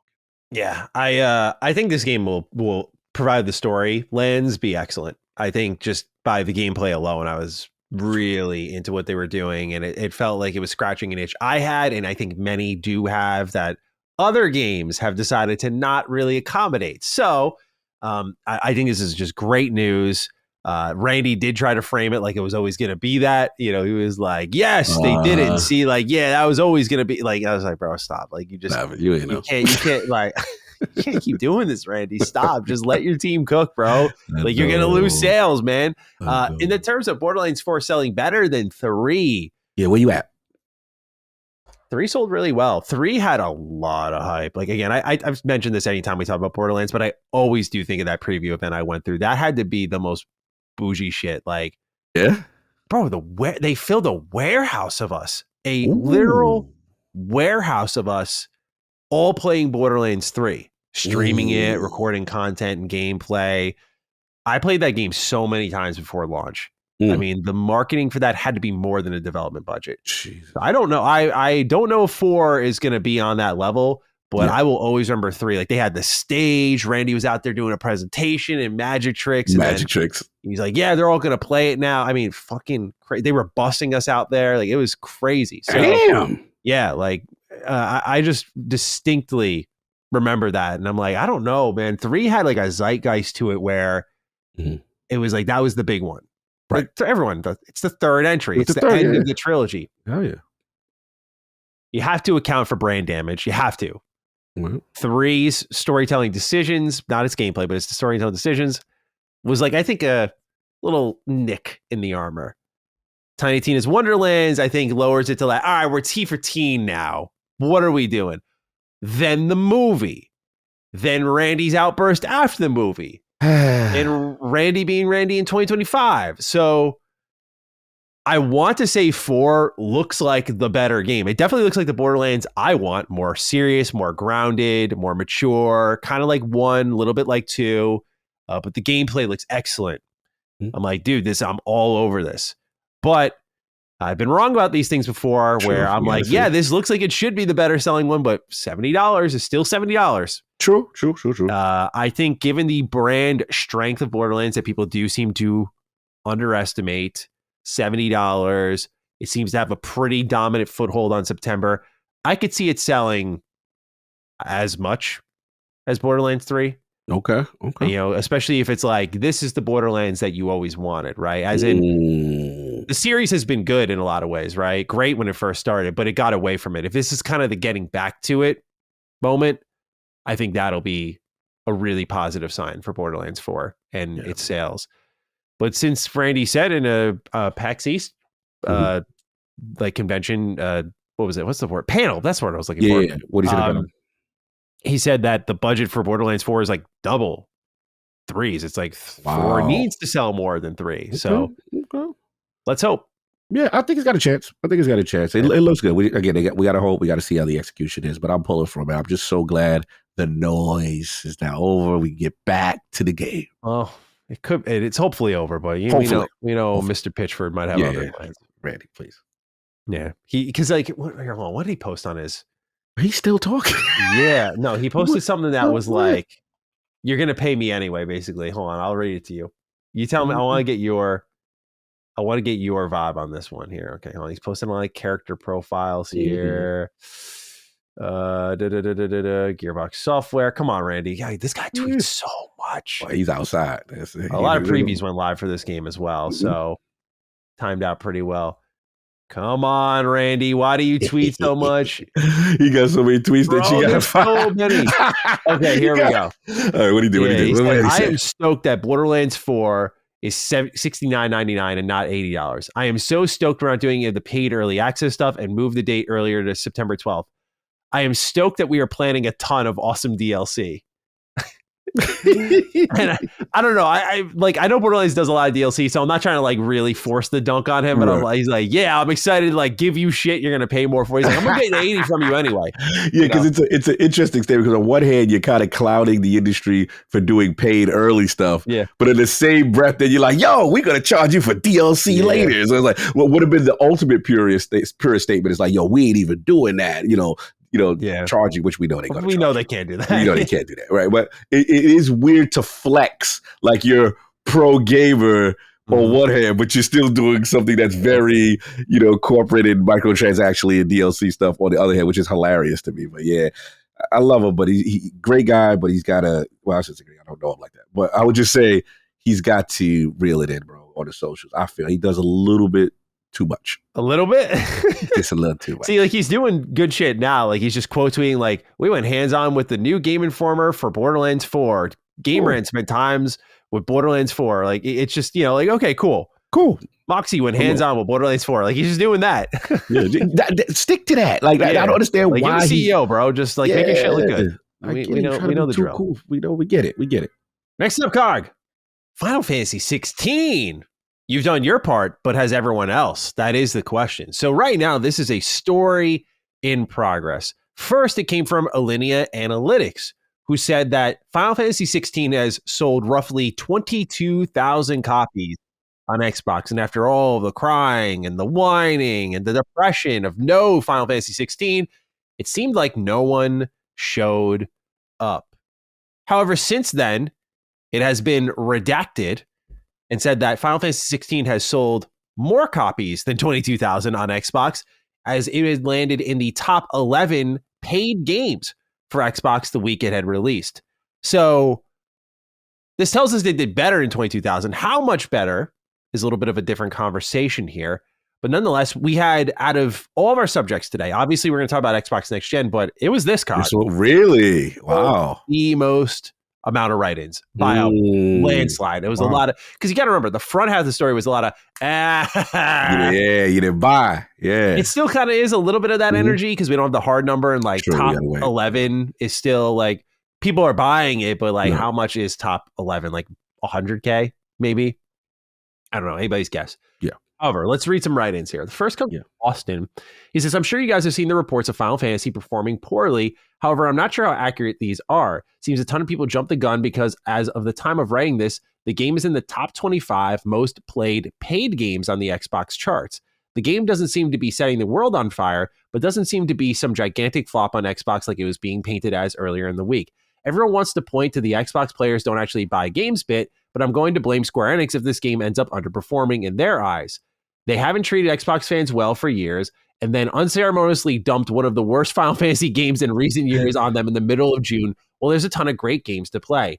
If they want Xbox fans to actually buy Final Fantasy games in droves, they should actually put the games on Xbox in a timely manner. Meanwhile, Justin G writes in, I just want to give a shout out to Cog because while we have listened to him voice his frustrations about Final Fantasy 16 on Xbox, when it finally showed up, so did he. Unlike these other jabronis with their myriad of excuses like it's mid or it's old, it should have gone to Game Pass, or my favorite one is the one that said it should have been part of the summer sale. Bitch, it's $50. That's already cheaper than most of us paid. I'll end my rant here. Enjoy your weekend. Thank you, Justin, for the write-in. All right, love. Thank you, Justin. You showed up for Clive. You're doing your part. You're posting your clips on Twitter. You are riding and dying with your word here. Final Fantasy 16 being on Xbox was something you were ready for. So how are we feeling about the speculated sales performance? Top 25, top 11, it's in that range. Right. 22K was the number. It was estimated based off of reviews, which I think is a shitty way to gauge sales, by the way. So we've painted this in a negative light here. Mm-hmm. How are we feeling so far of what we have seen, anecdotally at least? Yeah, anecdotally, I will say this. Obviously, very excited that it was announced. Again, in the building, that was the loudest pop. But almost everything. Next to Invincibles, Clockwork.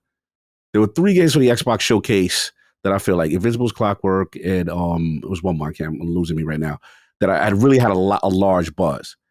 But you can make the argument when the Final Fantasy 16 and the Final Fantasy 7 remake announcements coming to Xbox, the roof blew off, which showed me how much people were annoyed that these games had missed the platform and that they wanted it. Now let's get to 16. Look, I don't want to throw whatever that was, an Ampere, whatever analytics, whatever. I've seen them before. I think I used their data before one other time, but now that I'm finding, as the cops are going by, now that I'm finding out how, they're getting some of their analytics as far as game reviews, using that comments and social media buzz to generate random numbers on a thing, on an estimate on sales, I have to call it into question. Now, I do agree, though. I don't know if it sold like gangbusters. This was a 2-year-old game in Final Fantasy 16. And let's be real. And I think the hardcore Final Fantasy and JRPG community will say, even though I love 16, and I think I love Clive, I love the dark tone, I like the dominant, we're going to get into that. But my thing is, turn-based guys and traditionalists don't look at that as like a mainline style Final Fantasy to what they used to. You know what I'm saying? That's some of the vibe I got. Now, to the Xbox community, look, if y'all ain't buy, shame on you.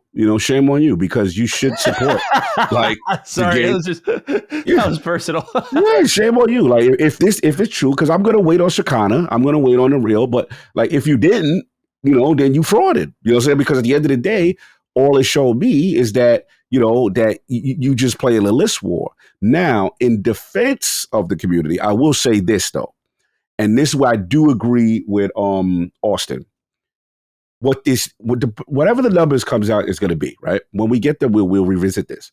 But what I will say is it does show you, Square, that, hey, you playing them games when you were playing mercenary games back in the day, right? You can't now come to a base that you've starved out for 2 years, right? Mm-hmm. And then come with your not best product, per se. Because let's be honest, we all here. Look, I love you, Clive, but we here for clout, right? Yeah. Now, if they would have told me Remake dropped it, Remake did 22, then I'm like, whoa, Xbox guy, what the hell are you doing? Sure. You know what I'm saying? Like, that's a no-no. But to me, this just shows you can't show up to the party, hey, guys, we remember you, and then expect massive sales when you've deprived this community for so long. So, and then you give your, I would say middling offering, but not your most popular one is what I will say. So, look, we'll see when the news comes out. I do think that at the end of the day, it's great that it's on a platform. But let's get to the elephant in the room, though, which I'm going to go with the plan. What's up with this port, bro? When I get to what I'm playing, we're gonna talk about that. It's still some things that needs to be ironed out on the Square side now that you're no longer being a mercenary. So that's where I'm at with it. I bought it. I still think the game is amazing. I think you should. People who are on Xbox who have not played it should support it. And I will say that I was hoping that the only thing I'll say I'd be a little greedy was I was hoping they'd give us like the complete edition at that price, because the one with the DLC, I believe it's still like $69. The one with the DLC deluxe edition, I think it's still up there. And I'm like, damn, I was hoping they'd give a little sale with the complete joy. And I will say this last point: number 11 I checked as of today. Number 11 on top 10 paid Xbox game. That's the deluxe edition, the most expensive one. Yeah. Then the base Final Fantasy 16 is number 16. So again, not setting the world on fire, but definitely not. I don't think anyone should have expected this to set the world on fire, to be completely fair. It's not to bail Xbox out. I think the real test is when they're there in the mix with like a day one. Like it's on PlayStation, it's on Xbox, it's on Switch too, it's on PC. Where does Xbox fall there? I think it's foolish to expect a late game shadow drop to do extremely well. At the same time, here's my strong thoughts on 16. And I'm not even talking about it's not the real thing. It's not even that. Talk to me. I think of Final Fantasy 16 diehards a lot like I think of 8 diehards. A lot of the base has convinced themselves I think this game is better than it actually is. And I say that because it's reflected in the sales. You want to go down a rabbit hole with me? Join me, please. Final Fantasy 13, the one everyone hates, right? Yes. Not me. Comes out December 17th, 2009. In a year's time, it sells 5.5 million copies, despite all of the shit that got talked about that game. The series as a whole, as of September 2014, sold 11 million copies. 7 million of those being on console. Final Fantasy 15 in one day sold 5 million units. Final Fantasy 16, as of March of this year, sold 3.5 million units. I'm waiting for people to wake up and smell the roses. 16 is not a bad game, but 16 did not speak to people like they think it did. It just didn't. And that's the reality. Like, I don't think people should put it on Xbox that they need to pick up the performance of this game. Like, you guys asked for it for a while. It's like, dude, plans change when a game comes 2 years late. 2 years late. I wanted to play it 2 years ago. Yeah. So I don't blame Xbox fans fully. Yeah. I did hope it would do really well. It doesn't seem like it's doing downright abysmal. Like 22,000 is downright abysmal. I'm hoping it's in the hundreds of thousands. Again, if I get a hard number, I'll react a little more strongly on that. But people need to stop acting like 16 is this game that has been crushing the market and it came to fucking Xbox and no one bought it. It's like it barely crushed it on its own. That part. Now, 7 Rebirth, when it came to PC, crushed it. Because as Og alluded to, that cloud has power. That is the number I will react to strongly. Yes. People need to understand that I would be very surprised if Square Enix went back to action-focused Final Fantasy after 16's performance. Because anything that or doing more open world stuff. Open world definitely speaks more to the West. Right. So I think 15 benefited from that a lot. But 15, to be fair, also had a crazy marketing campaign, but so did 16. 16 had a million fucking state of plays. Like it was almost overexposed. Overexposed. You're right. So I get tired of people overestimating this game because I'm like, it's same thing with 8. They're like, it's not that bad. It's like 8 is horrible. Yeah. Now 16 is not horrible, but 16 is not a lot of what makes Final Fantasy tick. Bro, and I think it literally shows in the sales. Yeah, so I'm sorry, but I can't look at games that are considered horrible, like 13, doing better than 16 considerably. Yeah. And people are like, yeah, bro, like that was awful. I'm like, was it? People bought it because people bought it. And we can go anecdotal evidence and be like, well, 13 was pushing graphics at the time. Like it was really doing something crazy. I'm like, so was 12. So was 10.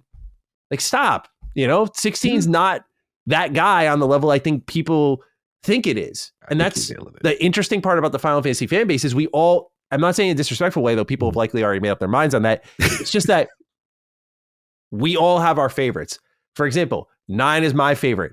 But I have not convinced myself that 9 is so good that when Square Enix remakes it, it's going to sell like 5 million copies. Mm-hmm. I think it might sell 2 because I understand like this is not the one people talk about a lot. No one talks about Zidane or Garnett. No one talks about Steiner or Vivi the way people talk about Cloud and Tifa and Aerith. It's just not the fucking same, dude. Yeah. So I just think 16 does not have the pull that people think it does. Again, we'll react more to 7 Remake and see where that ends up with Xbox. And I did talk to you about this off the show, but I'll mention it here now. I do think Switch getting it around that same time is going to steal Xbox's thunder. And I don't think agree. It's going to do well. Because did you see the switch to Circana numbers as far as what game? Bro, Cyberpunk is the number 2 selling game on Switch. Really? Cyberpunk. That's why I laugh at people. I told you, Switch is my target demographic. I'm really not the first person Nintendo guy like that, but to see people buying these games that are available third party, that is insane. Behind part of the demographic. Woo! That's what I'm saying. So that if you get your game ported to Switch in this window, in this early first year where people are ravenous, no disrespect to Mario Kart, because that actually, even though people felt like the launch lineup was weaker, because it's online, because the Mario Kart game, that is breaking all sets of records. Now you got the Donkey Kong joint coming, but if you're a third party developer and you can get your game on Switch in that first year with this ravenous base, you're going to do well. So I agree with Final Fantasy getting on that is going to go crazy on that. And what I will say is that I think all of this does is, from what I'm hearing, Square getting this stuff out on Xbox, getting the remake stuff. What I'm hoping and hearing is that now when it's time for the next version after Rebirth, right? What's the third? Did they announce the third title name? They have not yet, no. Oh, okay. So it is now a simultaneous release. Yeah. No more platform, because now what Square's realized, we've got to be there for the zeitgeist, because even Sony's realizing that. You play them 1-year games and them 6 months games, you're not getting those same sales. So you better tighten that window up, especially if you're a third-party developer. Tighten that window up if you intend to get the most maximum traffic and engagement on your game. And I think that's what Square realized. Mercenary days are over. Let's get these out to all the platforms. Let's get everybody caught up, get them up to speed. And then when the new comes out, boom, Tactics on the same day. Boom, the final part of the Remake trilogy on the same day, all the platforms. And I think that's how Square gets back to the numbers that they want. Yeah. I also think, in fairness, I'll mention that being a PS5 exclusive in 2023 with how the consoles are rolling out, I wonder if that did hamper some of 16 sales a bit. Yeah. Which also probably, I mean, we noticed after 16, the whole energy at Square started to change from that point on. That's where we started to see like they were stepping outside with Xbox in the year to come. And again, I think that kind of performance, I get there was a lot of debate, especially we got a lot of writings like it wasn't a failure. And I'm like, again, I just read to you all the sales for the previous entries in the series. I'm like, it definitely did not do as well as they hoped they wanted. It did. It may have been profitable, but it may have been like narrowly versus when it should have been like massively. Yeah, definitely versus. I mean, you look at those cutscenes in that game; they're tremendous. It's like, oh my bro, the budget. Do you think that was cheap? Come on. We'll get it to when we get it to. Yeah, I'm excited to get your thoughts. All right. Next up here, PlayStation has commented on Xbox's hardware direction. So there was a fireside chat, as Cog was talking about earlier, going on with Hideaki Nishino. Herman Hulse was there, and they were just talking about PlayStation to investors. Now, one thing that they were asked about was from Justin Hill, who's the SVP of Finance and Investor Relations at Sony Corporation of America. Quote, many investors are speculating that Microsoft is moving away from the console. If that's true, is that good or bad for PlayStation, end quote. So pretty shocking they said this. And Nishino said the following, quote, so we think that competition in the business is healthy and pushes us to innovate. There are multiple participants who together drive the overall gaming industry. And while there are new engagement models being explored, we ultimately think this is a good thing. However, as I mentioned earlier, we are confident on our current strategy. There isn't an urgent need for us to pivot, but we will continue to monitor play patterns appropriately as required, end quote. So, Cog, how do you read this with, Square multi-plat, one of the primary PlayStation partners, Xbox making a lot of money going multi-plat, and they're trying to change player behavior big time. And we'll get into the big announcement they made this week with AMD to really put that one in ink. So they're going for it. And this could have a ripple effect on other console manufacturers. So what do you make of what Hideaki Nishino had to say about Xbox and their changing business model? I'm proud of myself because I actually kind of said this verbatim of how I internalize how Sony processes it. And it's one of those things that, look, hey, that's great that you guys are doing that, but there's no urgent need for us at this moment to do that, right? And I think, because again, the console sales are still strong, despite all the first party woes, despite all the live service debacles, and a lot of foolishness that's been going on with their studios. The console is still selling. I used to get killed. Remember in the past, man, I'd be like, bro, I feel like they're kind of coasting this generation off of name recognition. Oh, this is not the Sony I know, and stuff like that. So what this shows me is Sony is very shrewd when it comes to not like diving in balls to the wall or the strategy that's that aggressive that Microsoft. That Microsoft situation is completely different. You know what I'm saying? They're doing something that's extremely disruptive. Sony, I will say this. They have that that watchful eye. Mm-hmm. Let's see how the market, we're still okay, but we are ready to pivot if need be, but it won't be a super aggressive pivot. We're going to try little things. We'll do a little PlayStation LLC with Alloy. Let's see what that do, right? Mm-hmm. Okay, we'll do Helldivers day and day, or, let's see how that, even though that's a second party kind of thing. Let's just see. That's where they at. And then they'll get the learnings. But I do think, yes, they are flirting. When you flirt, eventually you will do more, but there's no urgency for them to do more. And that's kind of where I get at them. But I will say this. The only thing I will watch them and hold their feet to the fire. See, they can use the excuse with Bungie that when they acquired Bungie, they allowed them to go, put your games everywhere because that was the deal constructed. I am interested in future multiplayer or live service stuff if we do see multiplayer stuff day and date as the initial flirt. They still seem conditioned to be like, PC releases, we still want to stagger. We still value our console so much that we don't want to give it day and date just yet. We're worried about the damage our brand from a console standpoint, but that gap could shorten. Maybe it goes from a year to 6 months, or maybe it goes. Yeah. So that's to me what Sony's doing. Gauge the market. We're okay for right now, but if we don't pivot, we see things we don't like, we could be able to pivot a little bit more aggressively, and that's where I think. And we'll get into the Xbox stuff and their announcement, and I thought it was interesting they mentioned them. That in this thing, I'm curious how you internalize Xbox being mentioned to Sony, as far as what they're doing and how it affects them. And then also, Sony's statement with no urgency or need to pivot. Yeah, I found it actually surprising for them to be mentioned by name rather than like, I think there was a lot of ways they could have mentioned it without stating Xbox. Like, oh, we're seeing a lot of changes around the industry and how players play. Do you have any ideas on like if you're going to explore that or not? Like, so them directly mentioning Xbox is kind of significant because I think it just shows how much noise their business strategy is creating and how investors are looking and going, hey, if I'm a Microsoft shareholder, I'm about to make a lot of money because of all the shit they're about to sell, at least potentially. We'll see how it all pans out. What are you doing to make me more money? And I think that is where the public pressure might fall to Sony, is more on the investor related side of things. When it comes to their PC ports, I think, there's nothing I can add there because you just hit the nail on the head. Like, I completely agree. I think it's going to be a game of inches until they get to a point where people are conditioned enough. And I think they're going to lean into Xbox to condition people. Like, I think they're going to do it if they do it, when people are well and ready, and this is the norm, and PlayStation's kind of stepping in. The example you and I go to, and I think it's extremely relevant here, is just Fortnite crossplay. Yeah. Like, everyone's flipping the on switch, and then here comes PlayStation, and they kind of get applauded through the door because they're like, finally you did it. Yeah, they had to get a bag. Like they aren't going to budge until they absolutely have to. Yes. I'm not even talking financially. I think like just social pressure too. Like that, when they get that call, it's like, okay, time to budge.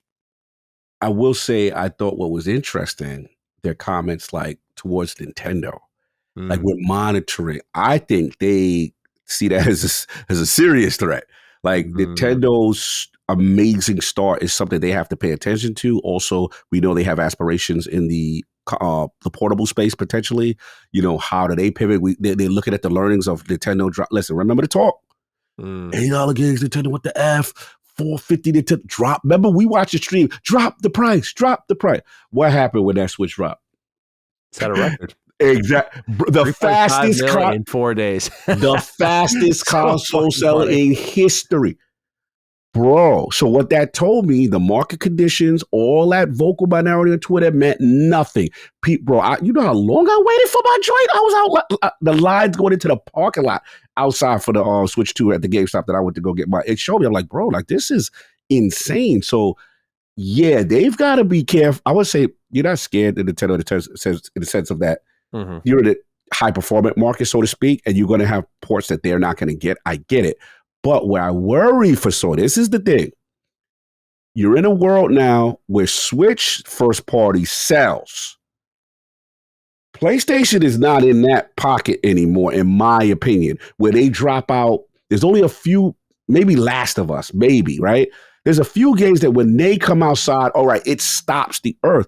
But if you look at the data on PlayStation, it's the same as Xbox. Call of Duty, Fortnite, Minecraft, Roblox, Marvel Rival, that's what's dominating PlayStation stores. And my concern is the more Xbox is feeding you their biggest games and the more PlayStation players are playing Xbox games more than your own games, that is something to pay attention to. I'm worried about their first party and the PlayStation Studios revenue. That's where I'm concerned because, yeah, you've got to, bro, Switch, they drop a Mario Kart, they drop a Donkey Kong, people buy it. More than any other third party for the most part. But obviously, third parties are rising a little bit. I talked about Cyberpunk. But I do worry about that. How do you navigate when on your storefront, other companies are dominating your storefront? Yeah, you get a cut, but you would like your games to dominate. Because you get 100%, right? Like that's the benefit. That's why they make these things, right? So yeah, that's the worry. I say worry. Concerned of how they deal with that long term. What's the pivot? How do they answer those? And then we do know there's some their first party studios. There's that lineup. If you go down the list on what's working next and what everybody's kind of had to do a soft reset because of the failures of the live service initiative, which we know they desperately want. Could you imagine if they had one of those bangers? If any one of them joints became a banger, the mismanaged portfolio needs to be studied because there's companies like Bend who are just getting started again now. Like that's. I don't want them to go out of business. But like, it's just like, it's insane that they're still in business. You know, that sort of the fact that nothing has happened since Days Gone, which like, how did Days Gone not even get itself I don't even like Days Gone that much, right? Like, how did it not get itself a sequel at this point? Like, you know, it just seems like such an obvious thing to do out the gate. It's sold, you know, it's funny. I was talking to a friend about it and it's like Days Gone sold better than Death Stranding and Death Stranding got itself a sequel. Like, you know, I just think about that. I'm like, yeah, that's so true. Like, so there is a little bit of mismanagement and just pushing toward this shitty live service initiative that they've been on for a while. Right. And a lot of what I think we're going to get out of at least parts of the primary first party, like we're really waiting on Intergalactic, but there's been that rumor for a while, like something Greek mythology God of War kicking around that's like this Metroidvania 2.5D, like it's not going to be the next God of War. So we're getting a lot of those smaller things too, which isn't a bad thing. I enjoy that stuff. We enjoy it. Yeah, I was going to say, that's the thing that's happening too, is I feel very disconnected from today's PlayStation fan. And you kind of highlighted that for me because I was like, I love that state of play they did. That was my favorite showcase out of everything that happened that week by a mile. Every game they showed there, I was like, add that to the list, add that to the list. They fattened the fuck out of my 2025 playlist. But like everyone else was like, this sucked. I'm like, I don't get it. Because they've conditioned their base to these $300 million high fidelity games that now that's all the base kind of wants. And I do worry, you know, when you do, if you do a 2.5D God of War, you do something really cool, you know, in different, and remember they've said in the leaks, they gotta cut costs. These games are too big. They're too expensive. So that goes against PS4 and PS5 PlayStation fan sensibilities. Yeah. They don't like that. They want this. They want, not only do they want those games, they want the frequency of, they don't like this 1-2 year, you know, one a year, maybe 2 a year type cadence of those kind of games. Look, don't get me wrong. I'm first in line for Ghost of Yotei. Don't get me wrong. You know what I'm saying? That's going to be fire. I'm in there. And obviously Death Stranding, we know, I get that. But they want that all the time. They got spoiled during the PS4 era of that's the cadence, that's what it is. And we're seeing these games cost too much, they take too long, and they're not getting the profit they want. So now they want to get the smaller games. And that's why I'm saying, PlayStation, you got to support the smaller games. You got to play not all PlayStation, there's people that play it. You know what I'm saying? I'm just talking about the casual guy. I'm just concerned about, you know, that audience being conditioned and now their eyes are averting elsewhere. You know? Yeah. So we'll see. 100%. All right. Next up here. Outer Worlds game director Brandon Adler has responded to the $80 concerns, and he puts a spotlight on someone else that we were talking about just a week ago. He tells Games Radar, quote, "We're a game developer. We love to make games. We don't set the prices for our games. Like, personally, as a game developer, I wish everybody could play my game because that's what I want out of this whole thing. But for reasons, and so, like, why the $80 price point, you'd honestly have to talk to the Xbox folks," end quote. And I mean, that's what we assume, but just why, man? Like, why this game? Like, I just feel like everyone would be so on top of this game if it wasn't fucking $80. Oh, bro. Do you think they ever changed? Like, this is just me like getting emotional. Do you think they ever just like change it and be like, we'll go 70 for this one? Or do you think now you've planted that flag? Yeah, you dug in, and I cannot see the BlackRock being happy with Xbox on this. I got to be honest. If I had to, I can't either. Yeah, I fly the wall, and I'm not trying to cause drama. I'm not saying this out of any position of knowing anything. Yeah, I can't imagine Ferguson and the teams saying, "Hey, thanks, guys. Thanks. Yeah, you put us in a good position." You get this will probably be the first. I don't know the first time. Look, when your studio signs, you know, with a publisher, you know, I remember them saying how much this Xbox partnership and being part of Xbox Game Studio means to them, and why they chose Xbox, right? And I don't think they regret it. But this will be one blemish where people are like, "Yo, we didn't like that. You just screwed us," because this takes away so much, man, from those teams. And the game looks amazing. And to your question, Satya and them, they ain't trying to move that, man. They like, you know what? Because you know what the excuse is? It's not us. Nintendo set the market. You know, this is the new, you know what I mean? They could easily fall on that sword, you know, and that's a shame. Now, granted, as an Xbox fan, I don't have to worry about these problems. I have Game Pass. I don't have to worry about these issues. But I want the game to succeed on a global mass scale. And when you put $80 to a potential PlayStation audience and a Switch audience, it might not fly with them, man. So it's just like, that's the shame. I want this to be the biggest game ever, you know, not just known in Xbox circles and the few that dove in on blind faith on PlayStation. You know what I'm saying? I want massive success. Yeah, like the fact that Borderlands backed down, that's the thing I look at and I go, you guys got to change this. This is just not the game to take the fall for. It's just not. Like, I hope if someone's listening and you're not fighting the fight, I hope someone is fighting the fight in the middle and be like, we need to change. It's like, hey, we heard our fans and we wanted to move this to a price point that's just more, you don't even have to put a bullet in the product with it. Just like, we wanted to put this at a price point that we thought fit market conditions a little bit better.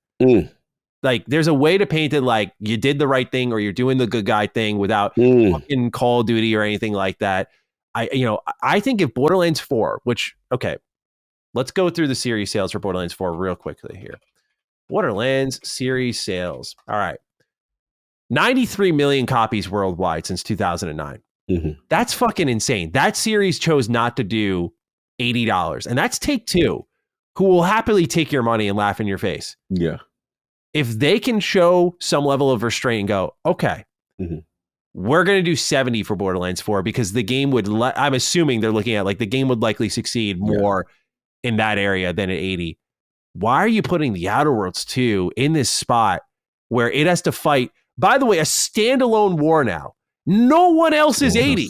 Yeah. You literally have Mario Kart and Outer Worlds 2.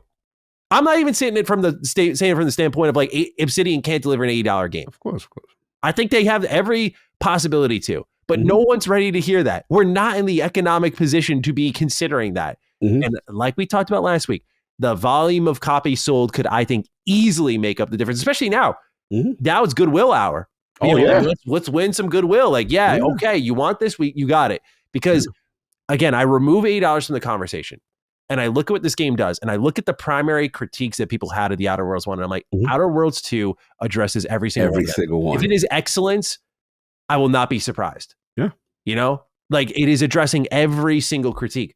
So I think it's just bad product management. You are literally looking down the pipe at a game that has succeeded very well in the market before, like 5 million copies sold for the first game. Yeah, absolutely. You now have the backing of Xbox, big show stage, huge glow up, critiques answered, New Vegas inspiration. Yes, said it verbally out their mouth. The game. I'm like, wow, that's dope. Like everything it's a layup.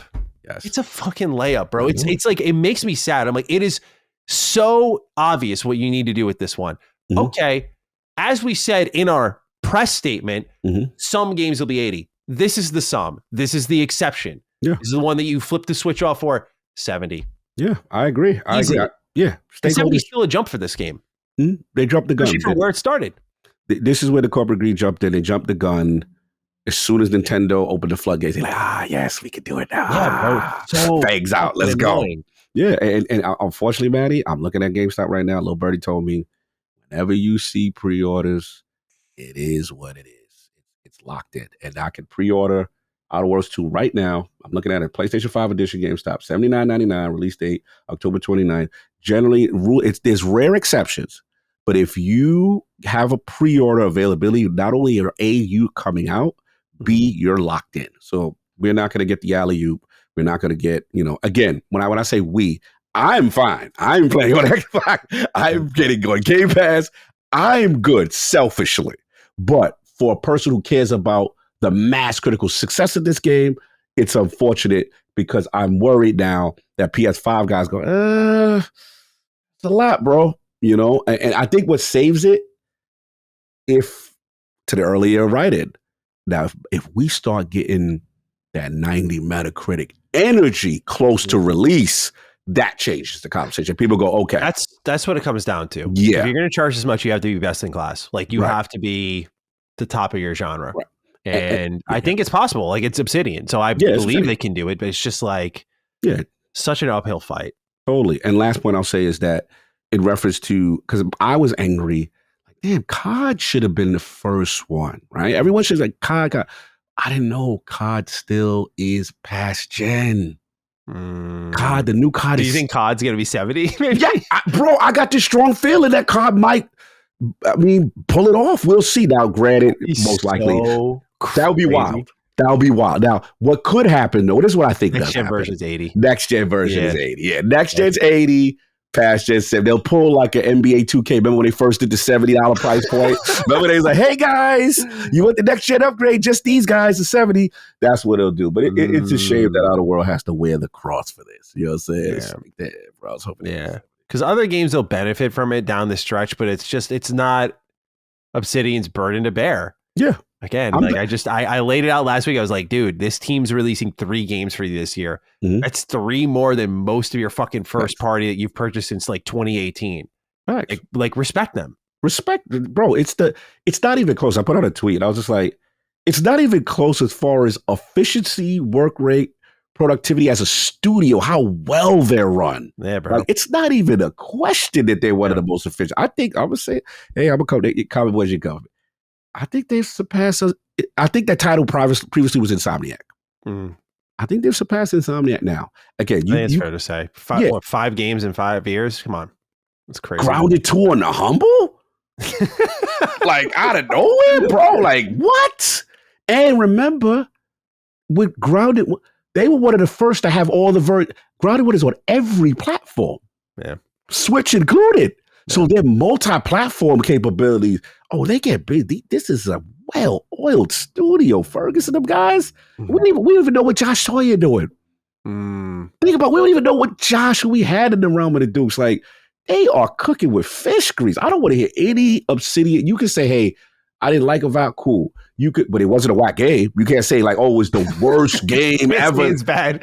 Yeah, you can't say it's bad. You can say it's not up to the 90 plus standard. Great. Mm-hmm. Bro, they got Avowed, Outer Worlds 2 and Grounded dropping in the same year. What are we talking about? Put respect on the Black Rock. That's why I like that Black Rock said, now talk to, they threw Xbox all the way under the bus. Talk to them dudes. We ain't do that 80. That's on the publisher. Holler at them. We working hard over here. We pump out hits over here, baby. We the hit factor. I'm gonna start calling them the hit factor. The hit factory is a good name for them, bro. So we'll see how this evolves. I just feel if they continue to stand on this mountain alone, it's not going to be good for the game. And there's, maybe they think it's just going to drive Game Pass, and maybe I'm wrong about that, but I just don't know if it's going to drive it enough to offset. Is how I would look at it. Greed. They looking at less copies at the higher price point, and it's going to equate and make the numbers right. This is the stakeholder call. I hate it, but that's what they don't care if they sell less, because they look at, you sell less, but we made more money. Yeah, man. Ass. All right. Next up here's a game that sold a lot for a little. Crash Team Racing reaches 10 million copies sold. Uncharted Wolf has the write-in. What's up, Dukes? Did y'all catch the news that Crash Team Racing Nitro Refueled has hit 10 million copies sold? I know everyone already talks about how underutilized the Crash IP is, but Nitro Refueled feels especially mismanaged at this point. No PS5 or Series S and X versions, no PC port, updates completely halting, all combined with predatory microtransactions. Do you guys think Xbox will give some love to this game soon, or maybe even the green light to a new CTR game? I just thought this was really interesting because Xbox owns the Crash IP, and so they could do a lot with it, man. I mean, the Crash Insane Trilogy, I think, pushed 10 million, I want to say. Crash Team Racing now pushing 10 million. Like, there is something here where if you brought Crash back to life again, we always go to Banjo, and I think that's what the hardcore wants. But yeah, I mean, dude, 10 million sales over time is very impressive. And so Crash still has pull all these years later. So I don't know. I feel like Xbox would be, I don't know if they'll touch this game. I don't think they will. Yeah. But I don't think Xbox would be very silly to not do anything Crash related in the next 5 years. Agreed. Unfortunately, I'm starting to come around on the Activision and them not doing stuff with a lot of these IPs. Yeah. It's just feeling that way. It's feeling that way. We're just Call of Duty focused, and we're just going to give you the Call of Duties in Game Pass. Now, granted, we got our Tony Hawk. Okay, cool. Okay. But the pipe dream of all the IPs, I didn't know Crash was doing all that, bro. I will say this, though, Crash Team Racing fans. Normally, I don't cheat on the Mario Kart stuff, because Mario Kart to me is the GOATs in terms of that space. Mm-hmm. But if you saw that Sonic Team Racing and what they trying to do, and I seen Ichiban up in there, and I seen... Oh, it's going to cost you, though. It's the most expensive Sonic game. Oh, how much is it? What are they talking? 70, yeah. It's 70? Yeah. Wow. Yeah. I will say, though, I like the Sega Fortnite effect of having Sega IPs kind of co-starring in your game. Like, to me, you've become now the Fortnite Marvel versus in the space. Like, I think Sega's got something there if they pull it off. Look, I think it looks phenomenal. I really do think with the crossovers and stuff, especially because they haven't officially revealed it yet, but they got SpongeBob and Avatar in there, bro. Like, bro. They got something. So, I think that's where the extra scratch is going, is like, we got to pay for these licenses. So, but bro, is it Joker up in the joke? Yeah. Bro. Yeah, they got Joker, they got Ichibor, they got Hatsune Miku. Don't do that. So you try to sneak that in. You already know you're going to be popping off with Kiryu come. Yeah. And, yeah. Let's say they have Metaphor. It could get crazy. They got the King. Bro, it could get I like this direct. Now the game's got to be good. That's why I said Crash Team Racing. Salute. If Sonic plays their card right, Sega may have something really special in the kart racing space. We'll see. And Xbox could get involved if they want to. If they want. Or that Xbox Sega partnership could show up and as you drive Master Chief's Warthog. Oh, I didn't even think about that. Yeah. They have the Warthog in Forza Horizon 5. That is the go-to vehicle for me. Yes. It keeps my shooter brain happy. Keeps you out of racing, bro. Yeah. It keeps you in the game. I'm driving the Warthog to a mission. That's what I'm doing. I respect it. All right. Just a couple other little bits of gaming news here. Silent Hill 1 Remake confirmed. It's being developed by Bloober Team, the team behind the Silent Hill 2 remake. So a lot of people were wondering, did they jump to 3 or they do 1? My prediction was 1 because it makes the most sense, because if you do 1, then you're immediately going to 3 afterwards. This is really exciting, though. I have not played and beat Silent Hill 1, though. I beat 2 and 3. It's funny because 3, you're supposed to really play after 1, but I think you can follow 3 even without playing 1. But now that my Silent Hill love is being fed so well to Remake F this year, just in a couple of months, man. And then we got 1 remake on the horizon. Oof. And Bloober Team seems to have found their way. Chronos New Dawn later this year. Look, I mean, I miss you, Dead Space, but like the revival of Silent Hill, I'm like, good. Like this is what the games industry should be all about, man. It's like, I'm not replacing you, Dead Space. I have a feeling you will come back one day, and you'll come back better than ever. But I do have this new love. You have averted your eyes. I have averted my gaze a bit to a potential new favorite. But I'm just, I'm getting there because I'm just like, yo, it's getting revived. The old games are so good. The new shit with 2 Remake was so good. One of my favorite games last year. I've been thinking about it so much, and then they announced the remake of the first one. You all up in the DMs, huh? They're gonna go all the way. They're gonna do 1, 3, Look 4. At this. You've come such a long way, because I remember first the conversation was like, yo, I hope Dead Space does it, and then they did it. All right, cool. Now me and you are both guilty of dragging, right? And they deserved it early. Yeah. One of the most amazing comeback stories in gaming as a studio. And the fact that they even make fun of themselves, right? Like we don't want to making shitty games. Like, so to see this, but to see you kind of cheat like this is very interesting. Yeah, look, man. You've got a new girlfriend. I do. Because to be on this side of a Bloober announcement is something special. I hope everyone's taking witness of a historical event. I had not seen any gameplay. I went, oh, Bloober's making it? Fuck yeah. Sentence I never thought I'd say after the medium. I was like, full circle. Because dude, they put it this way. The reason I have confidence, they did the hardest remake. Yeah. 2 is absolutely the hardest. No doubt about it. 1, 3, I haven't played 4, but I know these games it's still going to be a challenge, but in the terms of story and vibe and delivery and just everything that comes with 2, there was such pressure that I feel like this unlocked a level of swagger, confidence. They're like, oh, we did 2 and they loved it. Like, now we're going to do 1, we're going to do 3. Dude, it's going to be a slam dunk. I cannot wait. So I'm going to be playing Silent Hill 1 before F comes out, because at this point, I just want to finish the whole series. Like, I've done 2 and 3. I want to do 1 and 4 before the F comes out. And so that'll be a good time. But just, really excited for more Silent Hill. And I was reading a Pure Xbox article, and they had posted that the exclusivity window for Silent Hill 2 Remake may be expiring soon. So keep an eye out for that, hopefully. But yeah, with Silent Hill kind of percolating a bit, I hope Bloober makes an effort to get it multi-platform.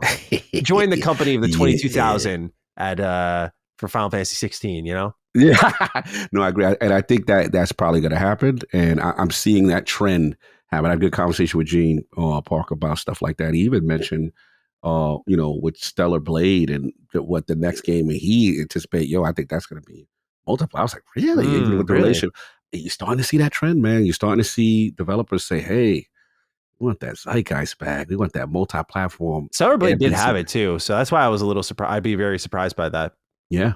So we'll see. But I think the timing may be up. Even remember we saw what Hell died. I was like, hey, we want to kind of thank you for the first one, but we kind of want to spread our wings, get this bag. So we see. I wouldn't be surprised with Silent Hill's exclusivity running up and running out.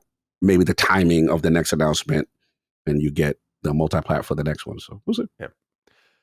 Last bit of news before we talk about what we're playing. Expedition 33. They have not specified what, but improvements are on the way. They said from accessibility features to new content. Cog, how does a GOTY game get better? Let me know.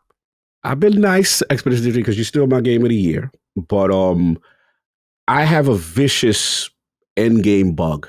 And I can't, after I beat the last encounter without spoiling for those that play it, my save is stuck where I can't engage or replay the final boss again. So yeah, and multiple people, I've confirmed this with Rand, I've had to, the fix is go to like 2 or 3 saves earlier and then fight the lead up, and then you'll be able to fight the thing and change. So what I want is like when I beat it, that I should be able to then still, because there's so many cool things on that map to do, so many challenges, and it just bothers me that I have to keep doing the last fight over. I don't want to do that. So I'm hoping that I send my bug reports, I send my messages to say, look, I get it, smaller team, you're overwhelmed and stuff like. I'm hoping to fix that. Now, I will say I did like what you said.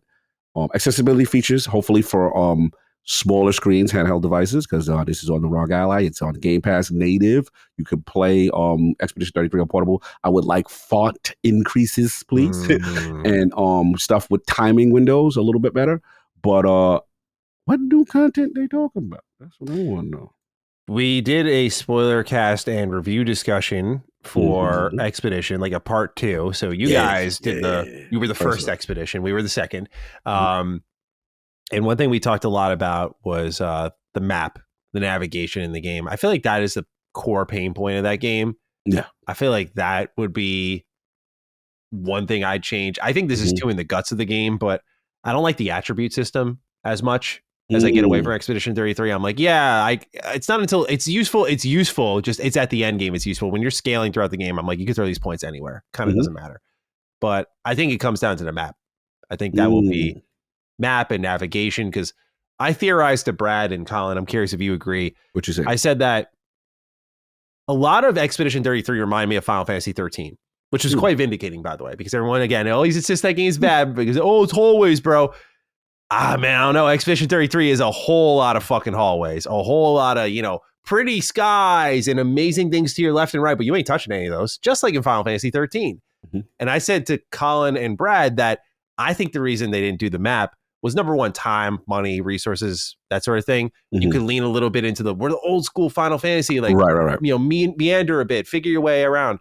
But also, if you bring up that map and all you see is just a straight line everywhere, and then it splits off once, and then it's a straight line again, I'm like, you're calling attention to a problem your game has. So I had a theory there, and I'm wondering if now that it's been accepted, it's like, okay, this is Expedition. It's awesome. Everyone loves it.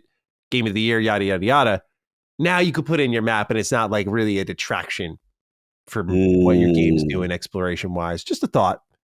Just a thought. All right. I see what we said. Okay. Little galaxy brain. A little skeptical. I see what you're doing.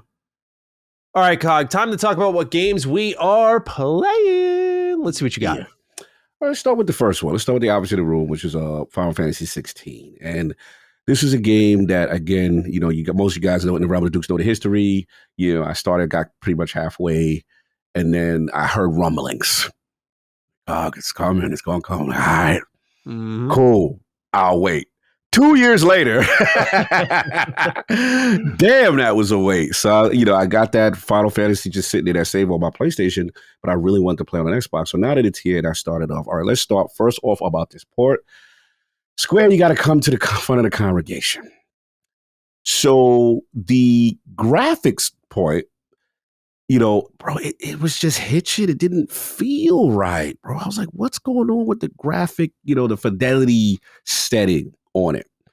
Now, I immediately put it on performance, and I'm like, there we go. 60 frame without a hitch, moving around. I'm like, wait a minute, this actually moves smoother than the base PlayStation joint.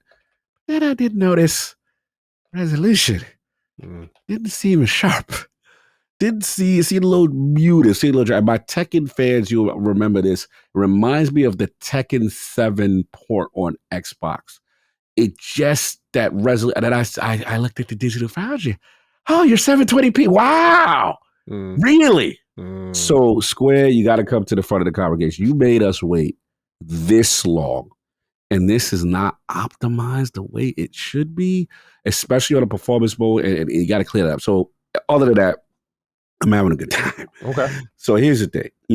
I will say for those my Xbox brethren who have not played this game, who don't have any history with it, if you like a darker tone Final Fantasy, if you like a Game of Thrones level thing, like this is that era, the Ross Land and all of that, and it kind of gives you, that the Lannister vibes and stuff like that. I love the fact that they've kind of used the summons as almost like weapons of war. They're dominant. Who's got a dominant? And if you're a dominant, you transform into one of the major, the Ifrits, the Titans, and all that stuff. So basically, the vibe is like the country's vying for this kind of thing. I think Clive as a character is very cool. I love his design. I think he's a pretty broken character. But I will say, play this game, because the first hour, which initially was the demo for PS5, PS4, right? Bro, I bought this game off the demo alone. And I hope what Xbox does is do that same demo because people who are on the fence, the way Sony did it was smart. You played the demo, and then immediately at the end of the demo, you got the option to buy the game. The demo and the opening start to this game is one of the most emotional, oh my God, I can't believe this just happened. And Ben Starr crushes it. Bro, his state, you murderers, you bastard. Like, what happens? I was like, oh God, no, not like this. Not like this. Bro, it's amazing. Now, nitpick, the game is a graphical fidelity showpiece. Like, the fighting, the combat, the way it looks, the graphics are being pushed. Now, some will say because of the graphical fidelity push, this takes away from player agency. You've got these big spectacles, summon and, Ifrit fighting this and summons fighting each other and all this other stuff. And it then really kind of becomes a QTE at that point where it's just like, move the cursor, shoot, So I get it. And then for a hardcore guy who likes turn-based sensibility, this is an action game to its core. This is an action game to its core. This is like Devil May Cry Light. And I will say, I got to give Addict this ball. Even though I love this Final Fantasy, he hates this one, but I love it. I do feel like 70 plus hours of this kind of combat can get redundant, even with all the cool stuff that they added. I will say the dodge mechanic, I love it. Slow motion dodge, you do a perfect dodge, you weave. Now, the boss battles are epic. The cinematic nature of it, you're always engaged in the fight. I'm at the point you get Torgal, you got Sid. Obviously, Sid is in every Final Fantasy game, but I actually like the addition of Sid in this. The way he's depicted is very cool. The voice acting in this game is it's God tier. Like, really fantastic. Oh my God, the voice performances in this game. So look, if you want a serious darker tone, get it. Also, if you struggle with action games, they have the amulets that, hey, the amulet of self-evasion. You struggle with evading. You struggle with doing the combos. They definitely did put accessibility features through items to make it easier for you to get into this style if you don't like this style. Xbox guys, come to the front. Please support this joy. It's a solid game. It may not be everyone's favorite Final Fantasy, but for guys like me who want that darker tone, the sex, money, and murder, you know what I'm saying? Kind of energy, the nights, the killing, the brutality, the sadness, like, and if you want to see your console being pushed, oh yeah, you know what I'm saying? It's that. So yeah, that's been me with Final Fantasy 16. I've been loving it, but I had to slow down a little bit because of this other game. Mind me getting into it now, bro. The altars. Wow, Maddie. I think this is going to be another one. I think each year has been texting me about this game so much. Yo, yeah. Have you seen a guitar? Yes. He sent me that, and I was just like, he was like, bro. Yeah. This game has so much love. This game has so much humanity. This is the game about humanity and what it means to be human. I misjudged this game. Like, I'm like, oh, dope base building, dope planet resourcing, a little Death Stranding resources on the planet. I got my little skin. I'm watching out for anomalies. All right, cool.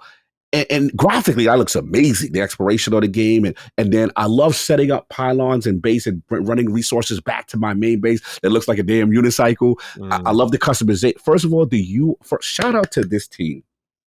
The UI, the way the bases and the structures look, everything is sci-fi. Like they've blown away XCOM as far as, I'm gonna be careful. As far as let me be careful. As far as graphical fidelity in base building, and that's where they stole Fallout Shelter and gave it. I was Locked to find it as like Fallout Shelter meets like Starfield and Death Stranding, and I'm like, I love Fallout Shelter, bro. It's all of those. It's like, and then you got Mass Effect level choice and consequence where bro. There's situations where you are not making everyone happy, and dudes ain't rocking with you. You know what I'm saying? And Addict told me he got a situation, he got murdered in his sleep by his alters.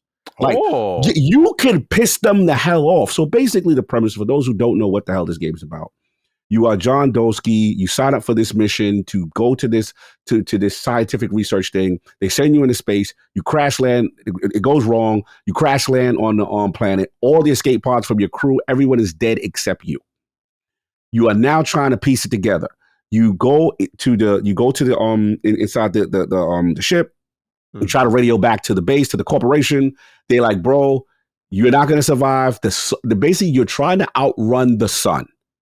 You got 4 or 5 days each session that the sun gets closer, and you've got to find ways to get this ship to move, this vessel to move on this planet, which looks like a damn unicycle, looks like a tire. It's funny. It's very cool. But anyway, so you find Rapidium. Rapidium is the key to this game. Rapidium is basically this alter technology that allows you to clone yourself. But the cool part is you cloning different parts of your life where you would have branched off. Well, this is, instead of Maddie becoming the Mr. Maddie YouTube channel, Maddie becomes the #1, vocalist, and he's a singer. Or you know what I'm saying? And you're taking that version of yourself to help you on your mission to survive and get off this planet and keep moving. The variation in the alters are super dope. The hilarity in the voice acting, super dope. But what's so cool is the random scenarios that could happen, bro. Like, it is so well written.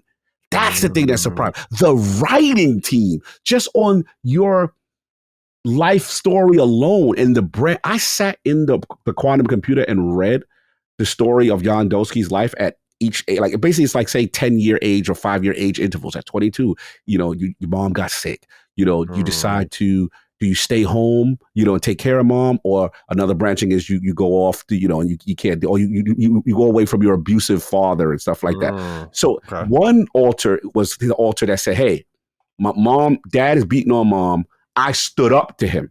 Whoa. Right? Okay. And as a result, I became a technician and yada, yada, yada. When I made that alter, we had a philosophical conversation like, yo, he's like, bro, you a coward. You ran away from home. You went to college to get away. I stood up to him, and as a result, and then you have life lessons. Like, think the Persona relationship series. They have Persona in it. You know how, like, you do things and you stay with that one character to build that level of that character? They have that with some of the alters you make. Now, here's the rub. Like, you get personality things where, like, one of them was like, I love the scientist because he's the most pragmatic bastard ever. He's like, bro, he said, you need to work all these dudes more hours because there's a day-night cycle. And they were like, look, we got to grind. We got to get off the planet. If they get mad, so what? He was like, grind them into the dirt like a bad guy. Work them 20-hour days. We go run it up. Now, if you do that and you do other things that you want him to do with his 101 personality stuff, you can unlock this thing called pragmatism. Which is, you can then use it in conversation with other alters and other people. Then you've got the shady corporation that calls in. Bro, this game, I'm on Act 3, which I believe is the final act now. I've done 3 restarts of this game already. I've really played this game 3 times. I didn't beat it yet because interesting. You don't have enough time to do everything, Matty. That's terrifying. That's a little terrifying. But dope, because you can't make every alter. Yeah. and how you reacted, how they be fighting amongst themselves. One dude cut his own arm off because one dude was a druggie. He was like, bro, I need a hit, man. And I'm like, bro, no. Then he keeps having accidents on the job. You said about to mining posts and stuff like that. He's having accidents on the job. Then he cut his own arm off. I had to get a doctor in the infirmary. This game is amazing. This is the last thing I'll say, but this is what I knew the love and care of this game was next level. I think one of my alters were complaining, like, look, bro, things may be nice for you, but I'm sleeping on the goddamn floor. How about you make a social area? How about you make a dormitory so we can sleep? You know what I'm saying? So I did that. Made the joint. Bro, they got beer pong in the game. No way. Beer pong to make his social awareness go up. But here's what I knew the game was next level. Another thing is at night you could do movie watching, right? Bro, why 11-bit Studios has full motion videos from people of the team of fake movies and fake like they really bro, the love and care in this game. Yeah, I was gonna say it is. I'm addicted. It is my new path of the god. Like, you know, every year I have a card game that I just go like Midnight Suns. The Altars by far is the card game this year. This is something I took a risk on. It looked cool. There's no one really doing anything like this. And there's really no combat outside of like scanning and shooting anomalies and stuff like that. Oh man, this studio punched above their weight. I just got to see now how they land the plane.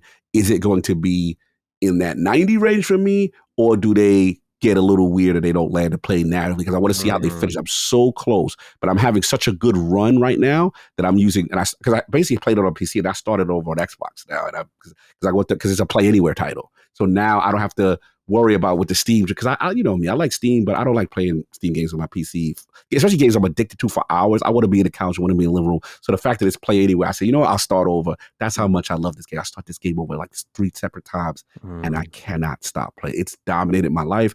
Final Fantasy is on hold until I beat it. Everything's on hold until I beat this game. Now, this game is wow, Maddie. Wow. Please play this game when you get a chance. Please. And for those who, first of all, it's Game Pass. So if you're on Xbox, you litty. If you're on PC and I think even PlayStation, there's a demo. Play the demo, y'all. And I'm gonna get into hyping that up. Yeah. You already know my pick of the week, but I'm just basically giving it away. But sorry, but it's that. Give it a shot, man. It's nothing like this, and I'm done. Shout out to 11-bit Studios. I love what they put up on Twitter and how it's being received. The Altars is one of those ones for me. Very nice. Yeah, I have this on my list. As I'll talk about in a second here, I'm almost done with Death Stranding, and you got a journey to tell. Yeah, so I'm gonna be a free agent soon with a lot of my like white whales taken care of. Okay, I'm knocking down that massive list I was talking about, and I'm surprised how quickly I've gotten through Death Stranding. At least I think I'm close to the end, based on what Colin and my editor Josh, who's obsessed with Kojima games, have told me. They're like, yeah, just like once you hit this episode, it's just like flies. So talk to me, Maddie. Let's get it. Death Stranding. Yeah. So, ladies and gentlemen, Death Stranding, episode 10 now. And I think I was told there's like 14 or 15. So I'm there. Okay. I'm there. This is a really interesting game. I got to say, the strong feelings I had about the story when I first started have faded a little bit, because the game kind of gets into this realm of like exposition dumps and weird terminology and jargon and the lolly lalu. Oh no. Yeah, like a little bit of that. Metaphysical. Okay. There's points where the story is really interesting and really good, and like when it focuses like that, but I feel like there's a lot of fat on this where it kind of could have been cut or just ignored. And I'm like trying my best. Like I've been playing this, like I've been talking to friends. I thought, as I'll get into it, the gameplay, I thought this would be like a great podcast game. Well, I was so wrong. I'll talk about that in a sec. But yeah, just like a lot of story. And I wish it was delivered a little bit differently, because those cutscenes where you're like seeing characters interact and they're figuring out things about the Death Stranding and this universe is really where I think the best parts of the game lie. But so often, like you'll deliver something to some like the paleontologist, and they'll go on this like ramble of like of the history of this world and like how this is actually connected to Death Stranding. I'm like, wait, what the fuck are you talking? Where's this coming from? So okay, yeah, they do, like I said, exposition dump literally. Like they will get nothing for a while, and then just here you go. So that's like why I'm going to be a little cool on the story, because I'm at the point where I'm like, okay, I feel like now I'm in the thick of the Kojima fog where I don't really know what's going on around me. I'm looking around, a lot of crazy shit's happening, and I'm just going to watch him land this chaotic ass plane, and from there, turbulence. Yeah, I'll figure out how I feel about the story and what I understand and what I don't, because I'm in that middle period that some stories have you in the middle of your confusion. Yes.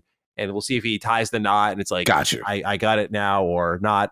I'll just say I fought like a giant version of someone and I'm like, what the fuck is going on?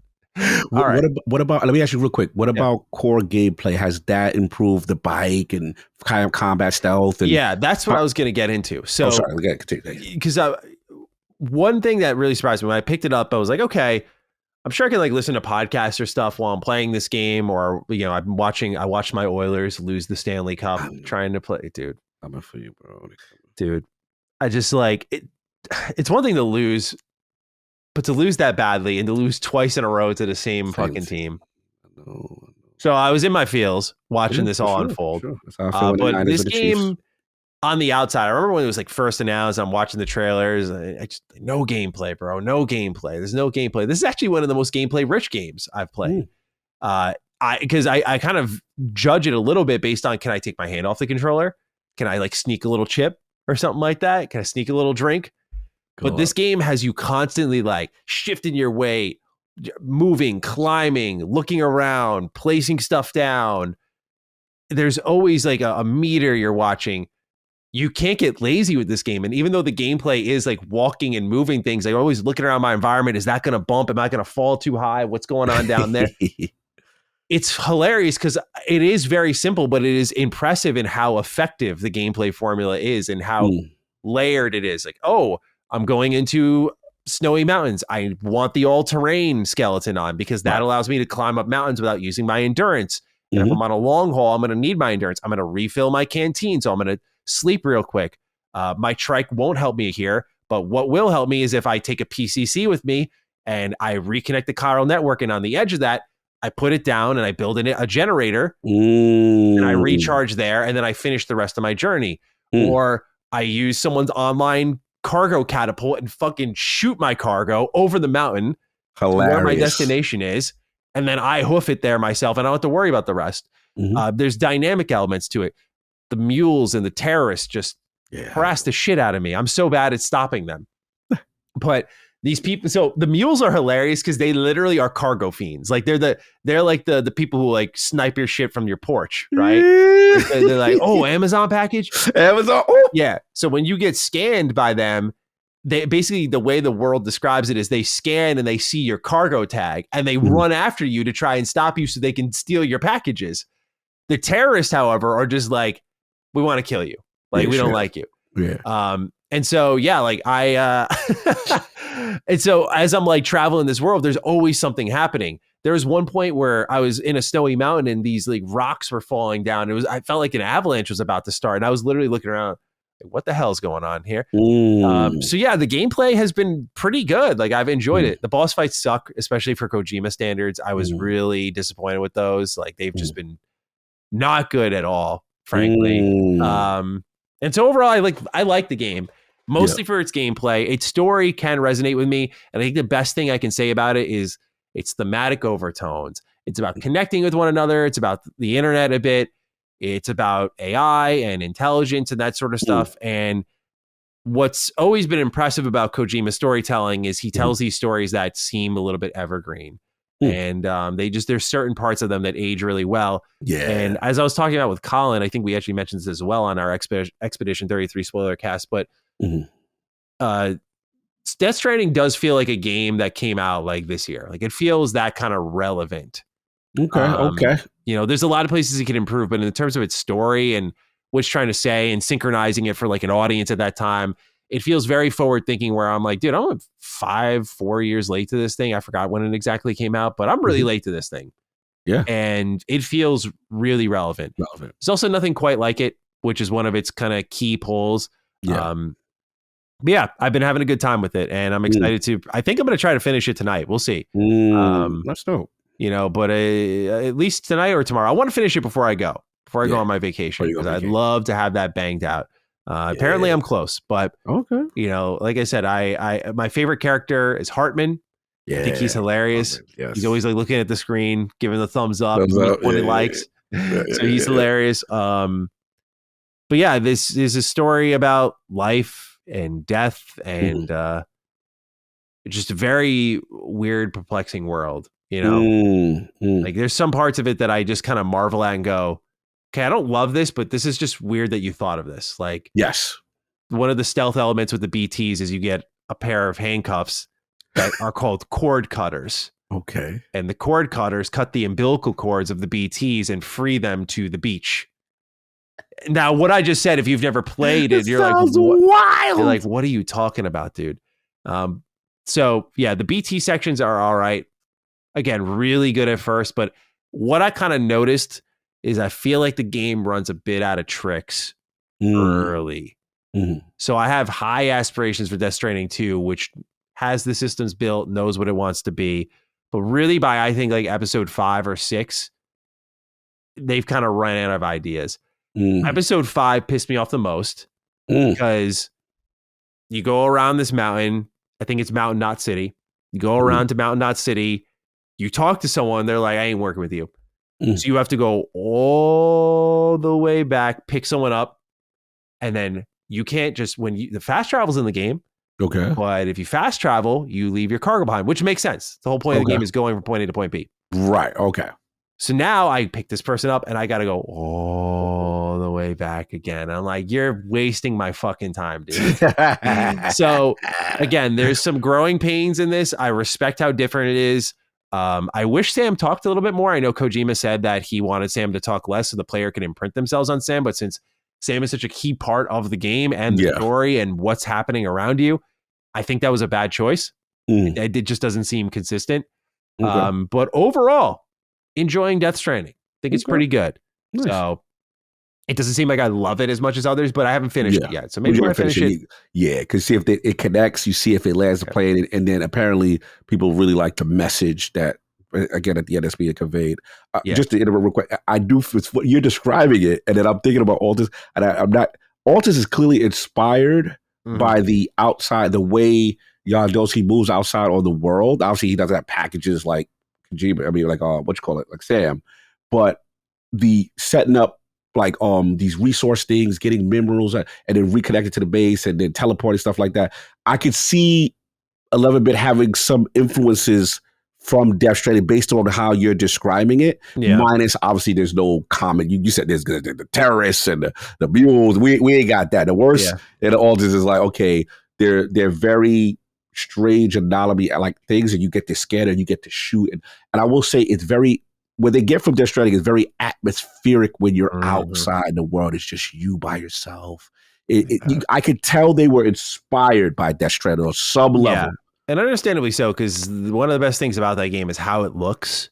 Like, it's definitely a ringing endorsement for the Decima engine, that's for sure. Oh, hell yeah. It looks I mean, the draw distance is crazy. And like the detail of which it draws that distance is crazy. Like, it's really good stuff. So that like it is the game that you do like get over the hill, and it does feel like they set it up perfectly for you, no matter what angle you were coming from. And the music hits then. In those moments, I think it's at its real like peak where you go, because the music usually means you're safe right now. Like, you don't have to be on the edge of your seat for anything. So it's really good stuff. Nice. Anyway, that's what I've been playing. Cool. All right, Cog. It's time for the big news. Xbox has detailed their next generation console plans in a surprise announcement in a random video. They broke it all down for us.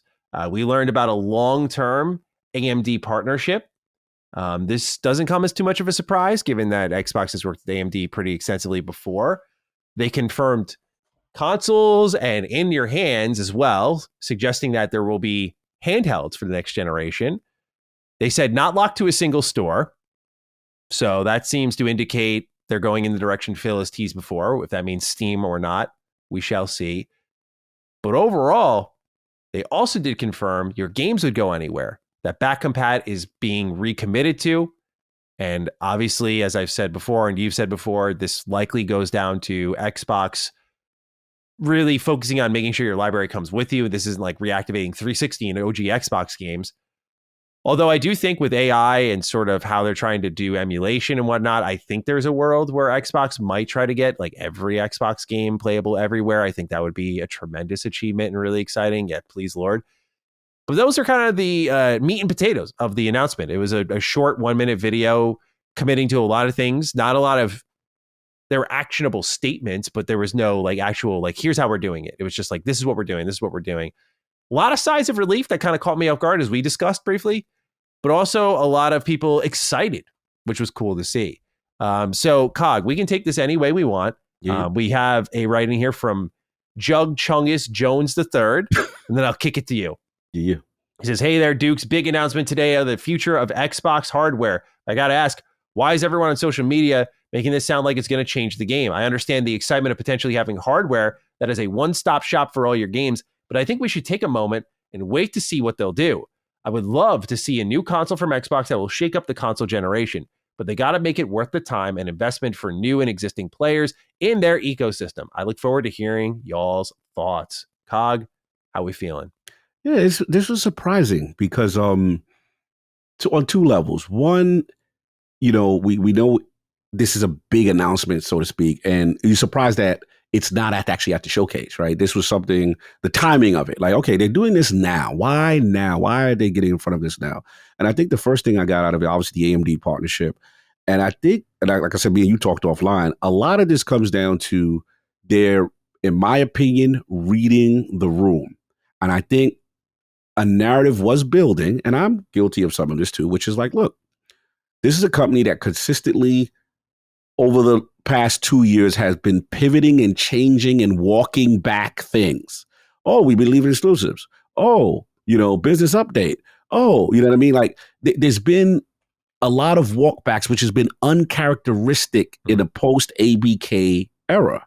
So I think even though it's a nothing burger for a lot of people to say, hey, they just announcing, they're doing a console. For Xbox hardcore console guys, this was a sigh of relief because the reality is people were not believing Xbox anymore. Mm-hmm. And I think the fact that they go, hey, we have a partnership with AMD. And then you see the president of AMD say, yeah, we can't, and they say consoles, plural. They say handheld. They say your device going with you. Because another thing that I noticed, and one of my performing videos on the going hands-on with the ROG Xbox Ally X, right? One of the top things I saw in the comments was like, bro, you can't play all your games on that. They need to be clear because it's false marketing or whatever with this quote unquote partnership with a third party manufacturer. I think they're seeing that. And I think they say, wait a minute. We have to let the console guys know, one, we are making hardware because a lot of people say, yo, you're multi-platform now, bro. You put the games everywhere. You're 1 foot away from leaving. This is how you get them. You're basically the greasing, or what I call it, the milking. You're milking us, bro. Like, yep, exactly. They clipped me. It was funny. It was hilarious. That was hilarious. So I think it's fair for people to speculate that when you've been, let's be honest, flip-flopping the last year and a half on your messaging. Yeah. So people was like, yo, we don't believe you that you're making a console. So that's the first thing. Especially rumors were getting out of control, right? We had Jez, they're sidelining. Tom Warren, they're canceling. Right? Yeah. So you got that. Then we heard, remember, they canceled the handheld internally. Now, granted, in fairness, they never announced an official Xbox handheld, but in fairness to the people that Phil was on stage a lot of times saying, hey, I want a handheld. Hey, they've been signaling a lot. So that's why you got to get in front of it. So I like that part from a dedicated console perspective. That is still happening. They mentioned with an S. So I was just going to give them, hey, you give me one more next generation, I'm good. This is a really good commitment to that guy. And then remember, from a business standpoint, I know they're not dominating the console generation the way PlayStation 5 and Switch are, but you don't walk away from 35 to 40 million users and just say, hey, go fend for yourself and we're not going to monetize you no more. You're not going to walk away from those. That's still an ecosystem to be monetized, right? Now, here's where we get to the second part. I personally like the all games going with you in the forward compatibility part, because again, in fairness to people who were not a fan of the Ally X announcement, they want to know, yo, can I play 360 games? If it's not Xbox Play Anywhere, or I can't play it on the Ally, like these are legit questions. You have this hybrid kind of device that's going to try to do everything, but it doesn't do everything 100% one-to-one like the Xbox does. So you get that. And then the other elephant in the room, which is now they're outright saying it, the multi-storefront thing, right? So you're doing your Xbox, you're doing your core console sensibilities, but you also say, hey, you could see a Steam storefront here. You could see a Battle.net. You still see a GOG. You could see an Epic. So that to me now represents the shift.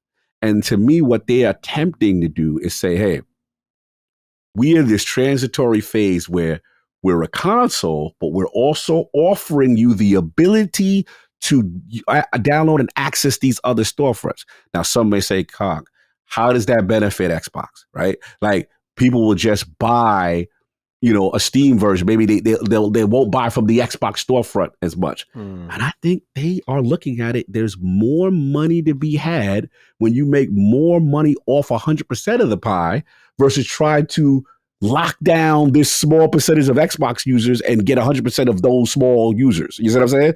I think that's the approach. And they're a software company doing through. So you got that going on. I got a lot more to say, but the ass stuff is the ass stuff. I mean, all companies are using that.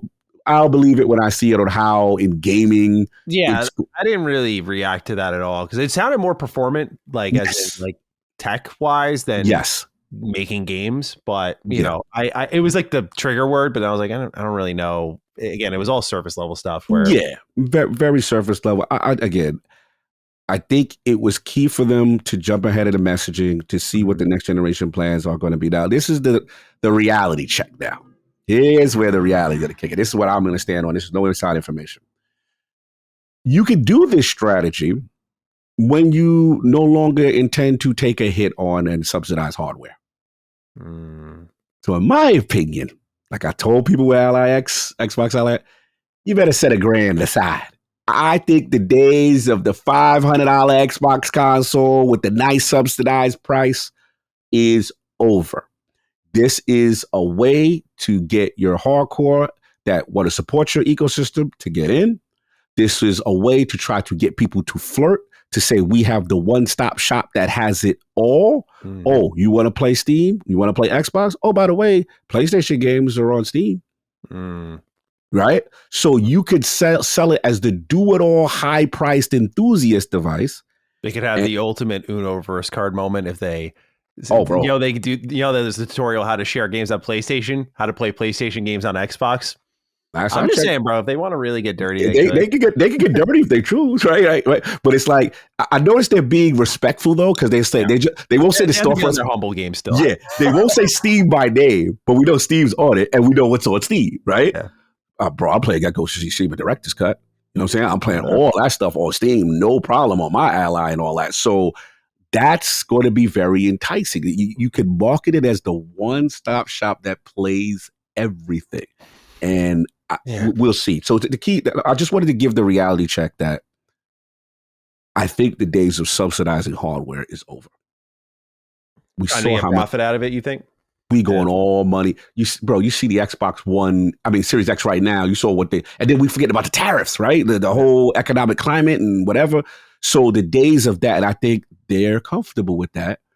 And we'll see. But what do you think about all of this? I got a lot more thoughts on it, but I don't want to take up all the time. Oh man, where do I start with this one? I think the first thing that comes to mind is it was a little upsetting to see how surprised people were and like, yeah, they're staying. I was like, damn, man, people really did give up on them. Yeah.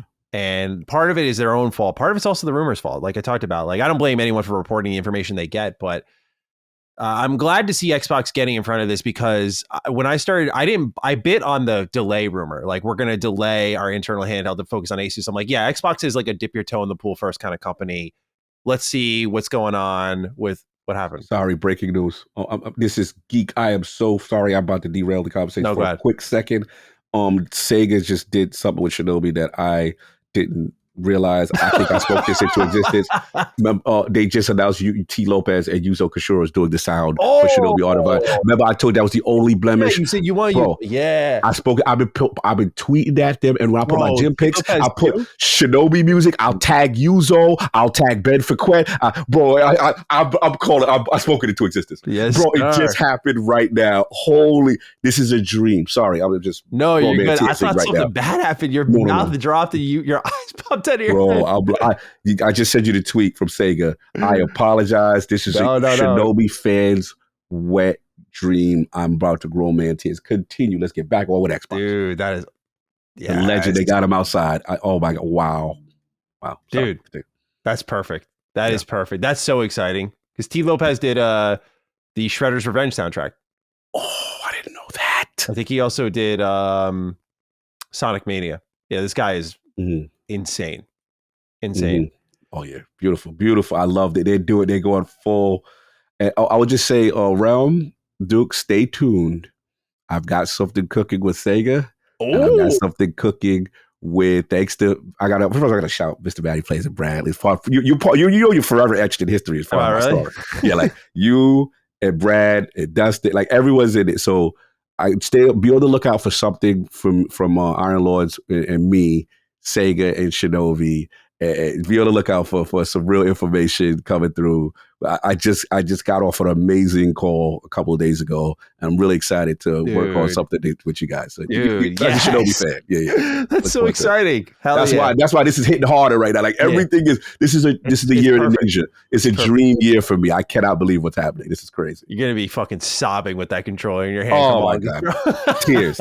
Never in a million years. Continue. Your thoughts. So you said you're surprised. That people are like. I was surprised how many people gave up on them. And again, they welcomed it through the door. At the same time, I think the rumors ate them up. So I'm happy that they jumped ahead and kind of just planted the flag and said, like, we're going to do hardware. Because when I saw the cancellation, I didn't bite on it. Like, I didn't make a video on it quite like I did talking about Jez's rumor. Because Jez's rumor made sense to me. I was like, yeah, you're still figuring it out. You get to kind of use the ROG Ally X as the test pool where you put out this new compact offloading Windows SKU, see how this kind of small demographic reacts to it, and then go from there. But what didn't add up to me with the cancellation rumors when Tom Warren started to float those around, and I don't mean to dunk on his work or anything like that. I hope it doesn't come across that way. But I looked at it, I was like, this doesn't make sense with everything they've been saying, what they're doing, by the way, now with like an officially announced product. And also, like, you brought up something earlier with the Switch numbers, right? Then you look at the Steam Deck numbers. It is like 6 million to Switch 2 is about to start outselling a lifetime of Steam Deck and other handheld PCs. So Nintendo has a foothold on a large demographic of people. And I think it's going to be more difficult to crack through this time compared to the Switch 1 generation, because now you have a powerful Switch 2 that can play a lot of great games and they look great. There's not that huge sacrifice that you originally had to make. But there is still this kind of like, if you look at it as the Nintendo DS, I talked about it in my video, what's your PSP? Who is the other company coming in and kind of punching up and making their space in the handheld area? And I think because all these handheld PCs are kind of launching as just that versus what Xbox is seemingly doing here, which is like the handheld component to your console, which is what Nintendo did. I feel like there is actually a lot to gain by sticking with the handheld. So when I saw Tom Warren report, I was like, I don't buy that. So I didn't talk about it. I talked to you privately. I was like, it's like, I don't know, bro. Like, just fell off to me. So to see them kind of signaling that they might be hanging with the handheld here, I think is good news. And it makes a lot of sense. Like, I don't think you put this much time into partnerships and getting the handheld SKU right, even if it's going to benefit other handheld PCs, you know, your Steam Deck or whatever that they end up doing. Like, I that's besides the point to me. It's like, this is clearly being done for their own use. Like, it seems like a waste of resources to bring the Windows team in on this. If it's just like, for a small demographic of handheld PC game users, like, what? You know, to my point, ultimately, though, I think it's good that they've got ahead of all the rumors that were starting to build up and be like, we're doing this. Like, here's the official statement with the announcement.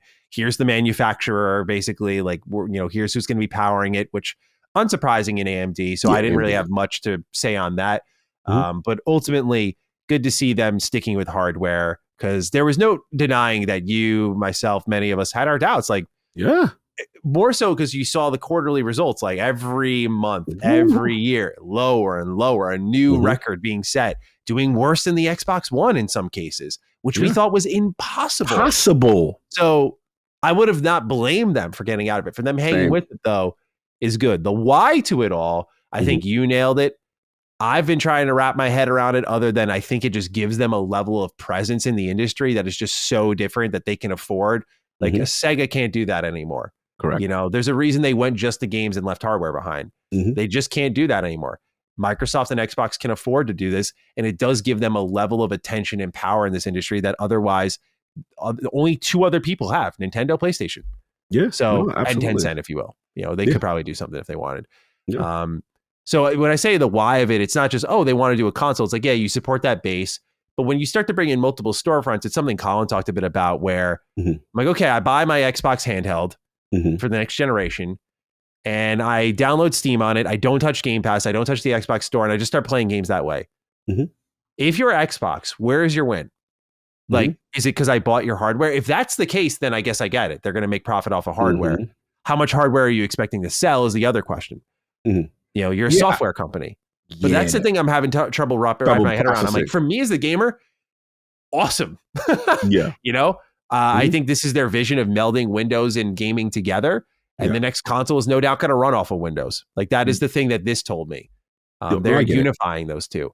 But if I'm buying my games off of Steam exclusively, which I'm not saying I personally would be doing, but if I am, and I'm building that library, I don't think Xbox is going to negotiate with Valve, hey, we're going to take a 10% cut when you sell games here. Oh, sure. No problem.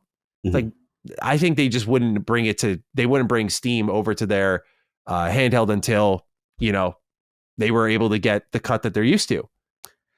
I mean, it's a good. I could be looking at it naively. I mean, I've been wrong about this stuff before. I think I'll push back on Colin on one thing, because I noticed he's been saying this, and I get it, because again, we're looking at it from the console lens, and I understand the logic. Like, yo, how does that benefit Xbox?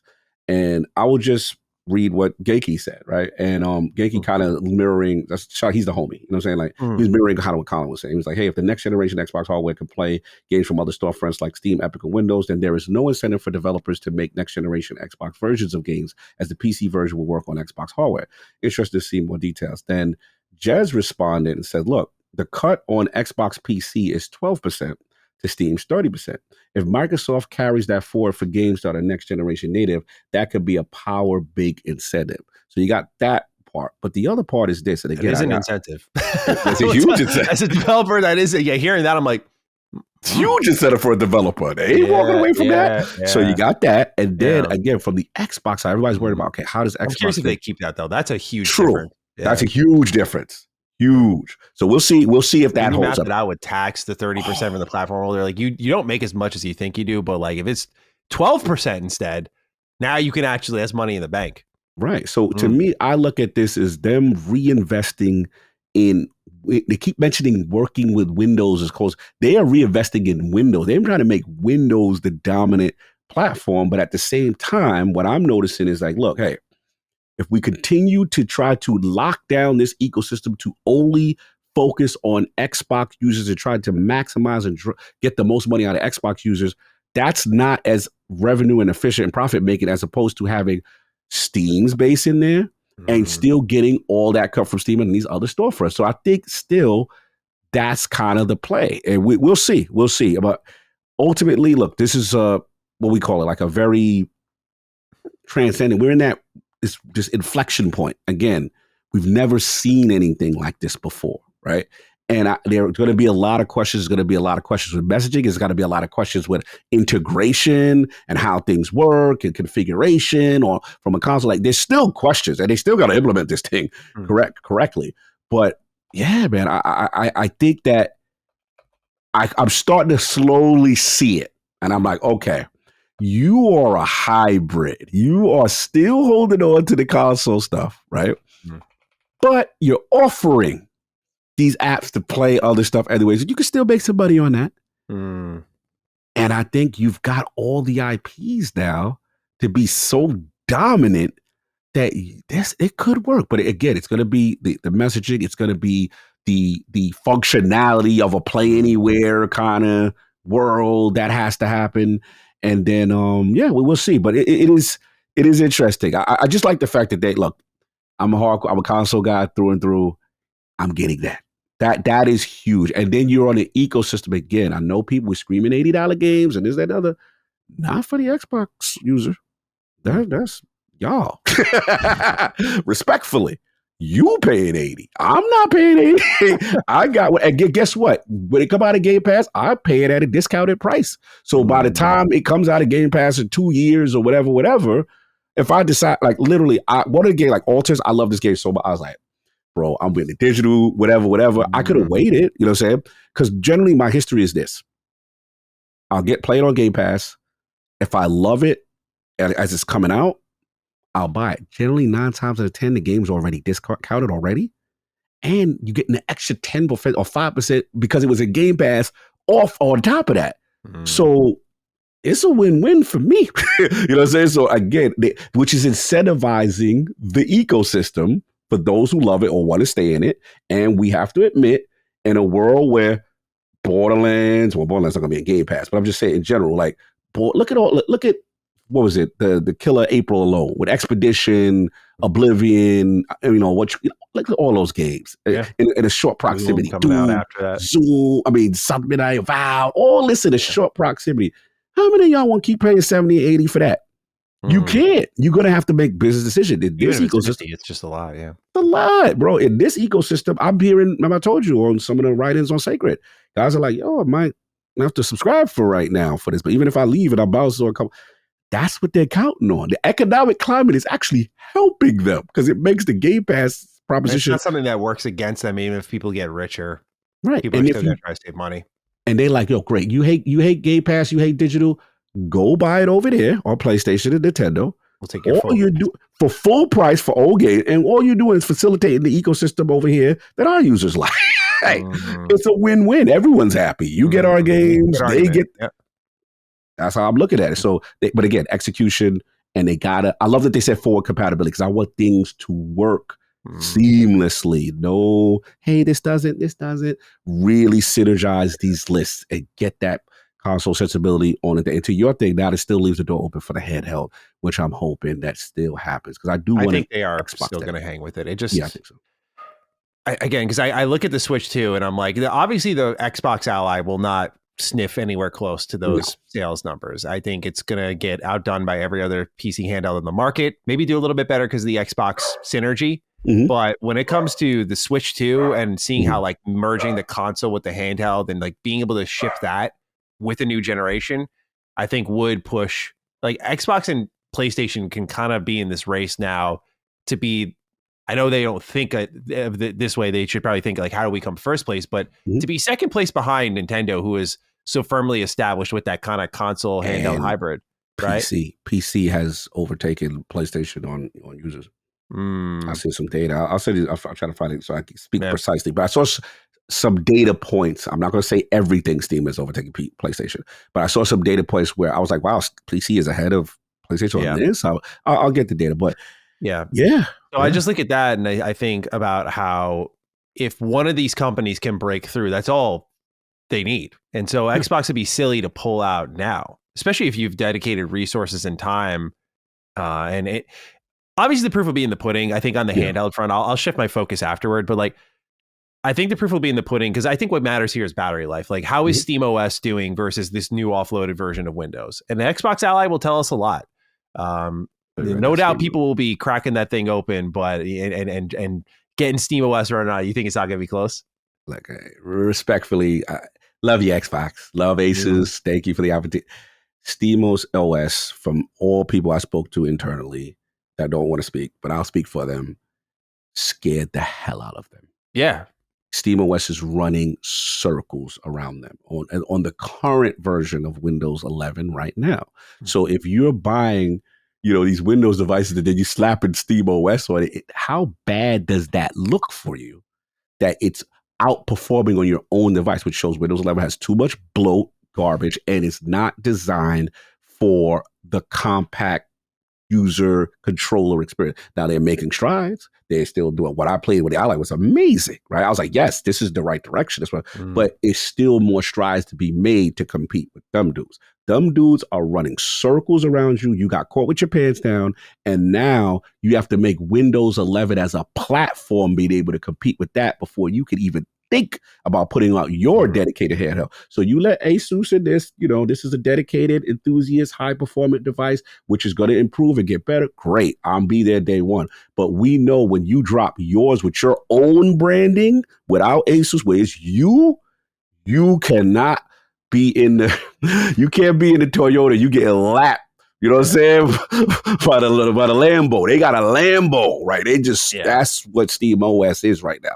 From a functionality, performance, battery life, they just killing it right now. And they're running it better on your platform. So even with what they discussed at the presentation for the handheld, with like the offloading of like Windows background processing and the 2 extra gigabytes of memory and stuff, like you're still not really convinced this will come close to Steam OS? Oh boy, they're in trouble. Bro. That's why the handheld, to Tom Warren's defense, or whoever put out the story, if it's canceled or on hold, because Xbox knows we can't put our own name solely on something. Xbox, they chest out when it comes to power and tech. They don't like being embarrassed. Like they're gonna get laughed. It reminds me of like the video card races. You know how like the PC guys and the 4070 AMD started to buy people out. Yeah, it's that energy. So it's like you can't have these dudes with your new just completely just destroyed from every benchmark perspective, especially at handheld where battery life and performance is so key. It's so important. If you got something that's literally giving somebody else 2 to 3 hours more battery life on the same game and it's big. So that's what it is. I just want to say one last thing is that question for you. Sure. What do you think What year we thinking? Like we coming on? We 2027, 2026? It's been the year in my head for a while. I do think, I don't know if that'll line up with PlayStation, but I just feel like Xbox wants to get this going earlier. And obviously we had those conversations about would they do 26? But I think showing it off think of it this way, right? They're talking about anniversary next year. Halo, Gears, Forza, Fable, new console showing off. Come on. That's like a storybook kind of year. Yeah. Obviously, proof will be, as I said earlier, in the pudding.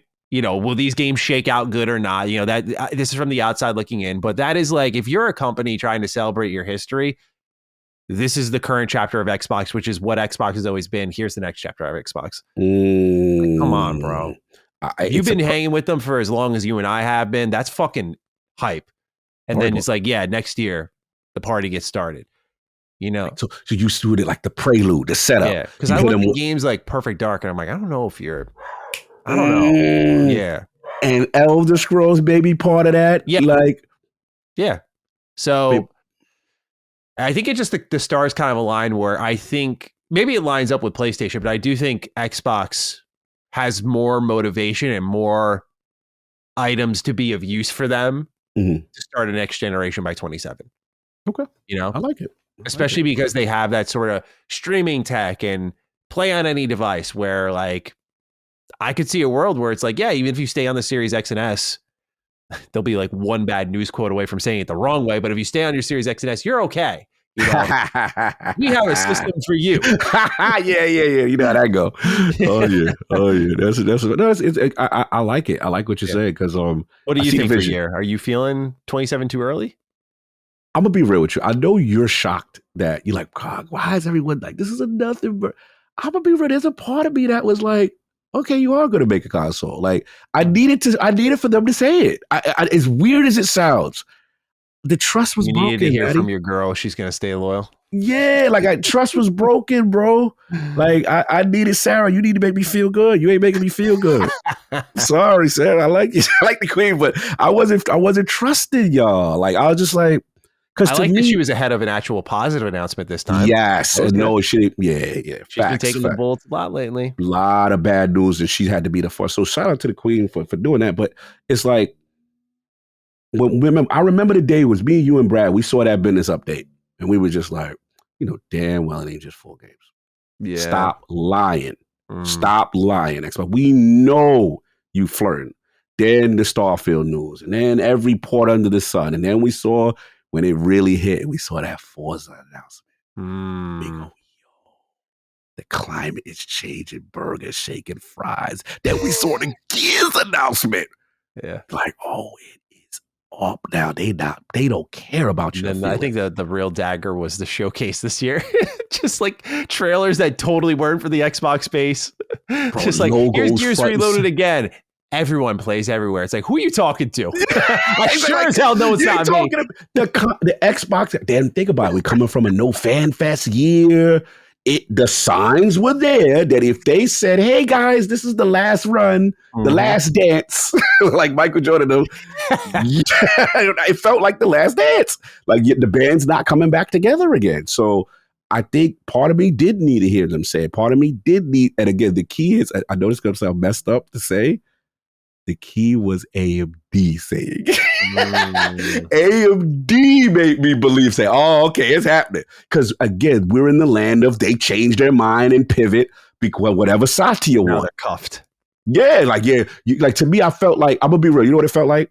It felt like Sarah, Phil, and Matt Booty were under duress. And you know how like you got captured? Yeah. Hey, you know how they'd be like, just blink if you were okay. Like that's how they were captured. By Satya and the goons, and you just telling me what I want to hear, but the reality is you have to report to your cat tour. Like it changes his mind. And you got to do. It's like, no, actually, there's no red tape. Even when people say, "Oh, bro, the contract signed," all right, I signed up. Jazz, I love you. I believe everything, Jazz. He said this a while ago. Until AMD said, no, they're free, guys. They're free. They can do what they want. They're working with us. We have a contract. Here it is, guys. Like I had to see it because I did not believe that. There's a part of me. I admit, I'm part of the problem. The trust was. Problem. I think it's totally fair. I think that was the first time it really like registered with me. I was like, oh wow, people really gave up on them because even people who I don't identify as Xbox dudes or chicks were kind of like, hell yeah, I'm so relieved. I'm like, it was more also about the forward compatibility of their games. Xbox has been on record so many times, and look, I love Xbox, but they can be really dumb sometimes. I don't think they're so dumb that they're going to do another new console. Be like, yeah, guys, reset your libraries. People were like, oh, thank God. I was like, thank God for what? The obvious. That's why I was a little confused by the reaction. I was like, I'm glad people are excited. I'm not trying to be that guy. Be like, don't be excited. I'm just saying like.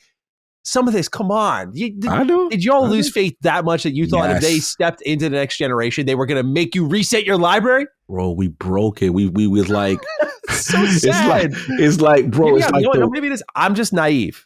I think that's it. Because you common sense and you looking at enough tea leaves to make it sense, but because they just it felt like the Will Pawn era with the Mets. You don't know what you're going to get one year. That's fair. They lie and you're like, and that's what it was. The last 2 years of, I don't want to say the misdirections when we got you in 4K saying this. And then you're doing this. Yeah. And that's when we knew it was a different day. Because we knew, I felt it wasn't up to this current leadership. That's what I was like, okay, this leadership doesn't have control anymore. It's coming from up top. So that's why it needed, not saying that has completely changed. I'm just saying, but they were able to fight to get this. And that's why I'm like, yes. I just care about console, and however you do it, great, but you're making it, and my library is coming, awesome. And now let's just see it now because you got the games. Let's see what happens with that. But yeah, that's pretty much it. It was just a funny thought experiment of trust. That's what it is. Yeah, I don't know if there's much else to say right now. They committed to handhelds, kind of, sort of, definitely committed to consoles, committed to your libraries, multiple storefronts. It's a lot of what we've heard. Yeah. So it's just delivering it, and how they do it, I think, will be a lot of this, Yes. Because that's the one thing we don't have now. We know what they want to do. We don't know how they plan to do it. How they, implementation, version. How do you handle multiple versions of a game on a platform? How do you handle, the save data and all that stuff? They're good with their own internal save data, which is great. Yeah. But, with a handheld, I still have questions as far as offline modes and stuff like that. And I want things to be seamless. Like one thing I love about Switch 2 is like, I don't have internet, boom, it's not taking so long to try to, check in and all this Yeah. other stuff. So, Yeah. it's just implementation, seamless integration is where I'm looking at with them and making this the Play Anywhere initiative as big as you can, because that's going to be the key for this. If you have Play Anywhere really does what it's supposed to do, you've got something special where I can take it, put it on the TV, a cloud, whatever, PC. There's nothing more powerful than that. It's a very enabling experience to be able to go with the Final Fantasy, my Oblivion, my Clara, anything in Game Pass. That's the future of gaming. So they're in the best position to do it. They just got to implement it well.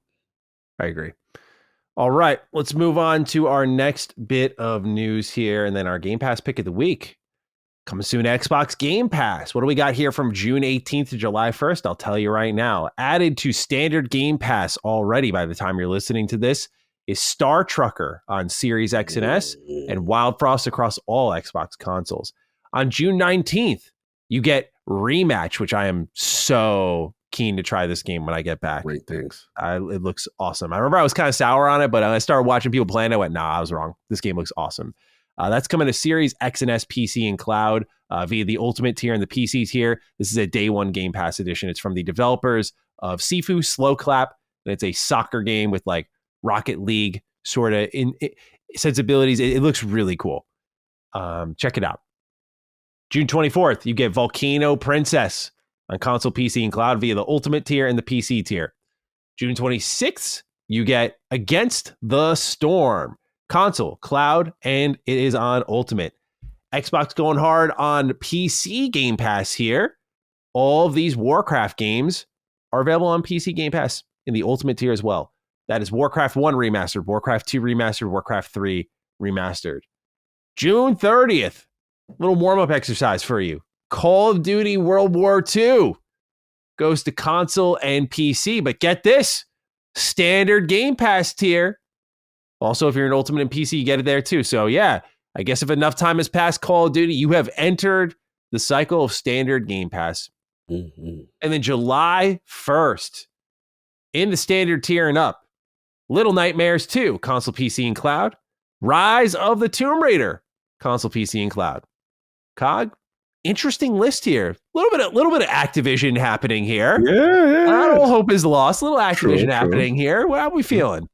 I like it, man. Like, what more can we say? Like, this is the golden year of Game Pass. Like, it's insane. It's to the point now, just like, look, now I know console bros, you're upset. You see Warcraft, you're like, bro, what the hell? We don't play it. I get that. But we also know their actual Game Pass growth is in PC Game Pass. I am very curious to see what WoW does in Game Pass, because clearly they are targeting a demographic right there. That could jumpstart some stuff. I'm very curious about that. As far as you, bro, I've heard tremendous things about Rematch. All my shout out to LordsGamer.net, Mahmoud. A lot of people, even I think Soft, a lot of people saying very strong things and liking things that they are experiencing. There's probably more to come out on that. As far as obviously you said it best, Call of Duty, going to the standard tier, right? Yeah. Huge deal. Huge influx to people on the base level, right? Get them right into it. And for me, it's actually going to be Little Nightmares too. I played Little Nightmares for the first time, the newest one, at New York Comic Con. Namco was actually there. They had a demo. And I'm like, damn, how did I miss this franchise? I've never played a Little Nightmares game. I'm like, this is inside kind of vibes, but with a co-op thing. I'm like, this is me. Yeah. So yeah, I will be there for Little Nightmares, man. I love games like that. Yeah, Rise of the Tomb Raider is classic. I remember that one. Yeah. Great. For me, what about again, Lady Spinner? just Rematch. I'm so excited to try that one out when I get back. Things I'm hearing. Yeah. And so I think just getting a couple of friends online, playing a little football, have a good time. I think it's going to be a blast. How long it'll last, I don't know, but I think it'll be fun. So I'm looking forward to that. Great pick for Game Pass there. Just fits really well. All right, COG. It's time for the Game Pass pick of the week. What could it be? Let us know. You already know it's the Alters, man. Shout out to 11-Bit Studios. I am so proud of them to see the studio put the tweets out. And you can tell they're a small team. I believe they're Polish-based. If I'm getting they their are. Yeah. And what it is, I forgot to mention, a lot of European and Polish sensibilities in the games, pierogies and stuff like that. Little this is a big win. I want to shout out to international game development because we see the French have been killing it, right? Shout out to Expedition and South man, what you call it. The French have been on fire, but like shout out to Poland, man. They coming. They coming. This is shout out to my Polish brothers and sisters. They've got some stuff, man. And this game is special. This game is, again, it can get a little philosophical with the human soul, but it has so much heart on it. You're going to be surprised. It's a graphical looker. Do not sleep on the graphical fidelity of this game. The only nitpick I would say is, when they do the zoom up closes, like if on, Oblivion style, and okay, yeah, you can see a little bit of the double A there with the speech and stuff like that. Yeah, they got a couple of corny one-liners here and there, but for the most part, this is what the writing is top tier. The way the characters are designed and set up is amazing. There's mystery, there's intrigue. There's so much to this game. It's a unique game that I highly recommend. There's no excuses in Game Pass. Go check it out. I think it's sitting at about an 84, 85 Metacritic right now. Okay. Super proud of that, man. Go play this game. I think it's going to surprise. This is my indie darling, quote unquote indie darling pick. But yeah, play The Altars. I think you'll be pleasantly surprised. Jan Dosky and the crew. One of my favorites right now. And I haven't played. I knew I loved it because I'm playing it like I would play an XCOM game, where I have an unhealthy addiction to that style of game. Sure. And even though this is not turn-based, this is more real-time and action. I'm playing it in 6 to 8 hours. I've gone by, and I'm like, I gotta get to the gym. I cannot stop. Take my ally to the gym. Oh, bro, it's the perfect portable game. It has an addictive quality to it that you cannot stop, and that's what I like. This game special, very special. Go play The Altars, y'all. I love that. All right, well, ladies and gentlemen, there's your Game Pass pick of the week. Time for us to wrap up this lovely little show. Cog, it's been an absolute blast, and we have to pick our hashtag, likely dedicated to the next generation of Xbox being confirmed here. What are we thinking? Going simple with DD hardware.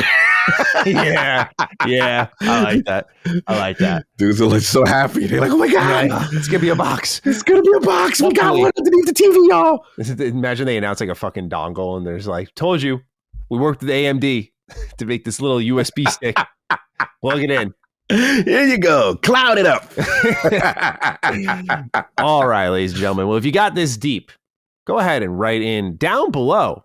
Use the hashtag DD hardware. We'll be checking the comment section. Well, no promises for me. I'll check it when I get back. Otherwise, though, you can tag us on Twitter. I'm at GT7status. Cog is at Lord Cognito. Use the hashtag DD hardware. Let us know your thoughts on the episode. We appreciate all of you who actually do participate in that. Let us know what you're thinking and feeling. Other than that, Cog, any closing words or thoughts as we get on out of here? Yeah, shout out to Xbox for so far not cursing us and giving us a breaking news before Duke. That's always appreciated, y'all. Yeah, I was like, well, there's tomorrow's episode. That's what I thought when I saw it. Press releases, Xbox, like, you keep that Tuesday cadence. Don't do Thursday. Just keep it right on Tuesday or Wednesday morning if you got to wait. You know what I'm saying? And so we don't have the curse of the Duke. So watch they announce some crazy stuff. There has been, again, I am convinced someone likes us in that building only because the Tuesday, Wednesday thing, we were going to change our recording date because we kept getting fucked over and we kept missing big news, and it was becoming a joke, the curse of the Dukes. And we have some moments where we're like, damn, wish I got that one in, but we haven't really had, knock on wood here, a major, like, also we do the pickups now, but like we haven't had like a major breaking, like Xbox confirms new hardware for the next generation. Like we haven't had, like, we've been missing those at times. So true. Xbox used to announce them deeper in the week, but all of a sudden they're like a Monday to Wednesday company, kind of like we are here. Yeah, I like that. You're right. I feel like someone in the building is like, Dukes need to talk about that. Let's get that Tuesday press release or Xbox Wire, so we could get into it. Yeah, we love it. What's funny is with for it, even though I don't know. If he does, shout out to him, man. He's amazing, and shout out to everyone on the team because again, we just love to talk about the stuff. Shout out to the realm of the Dukes for the ongoing jokes. The few times it did happen, and then you'd see the curse of the Dukes. That would be kind of funny, because everyone knows it's us to blame, right? Yep. Oh yeah, our fault. But that's it, man. But I'm looking forward to your birthday, man. Enjoy your your time off. Or happy early birthday. I'll hit you on the day. I know you watch it after, but I'll send you.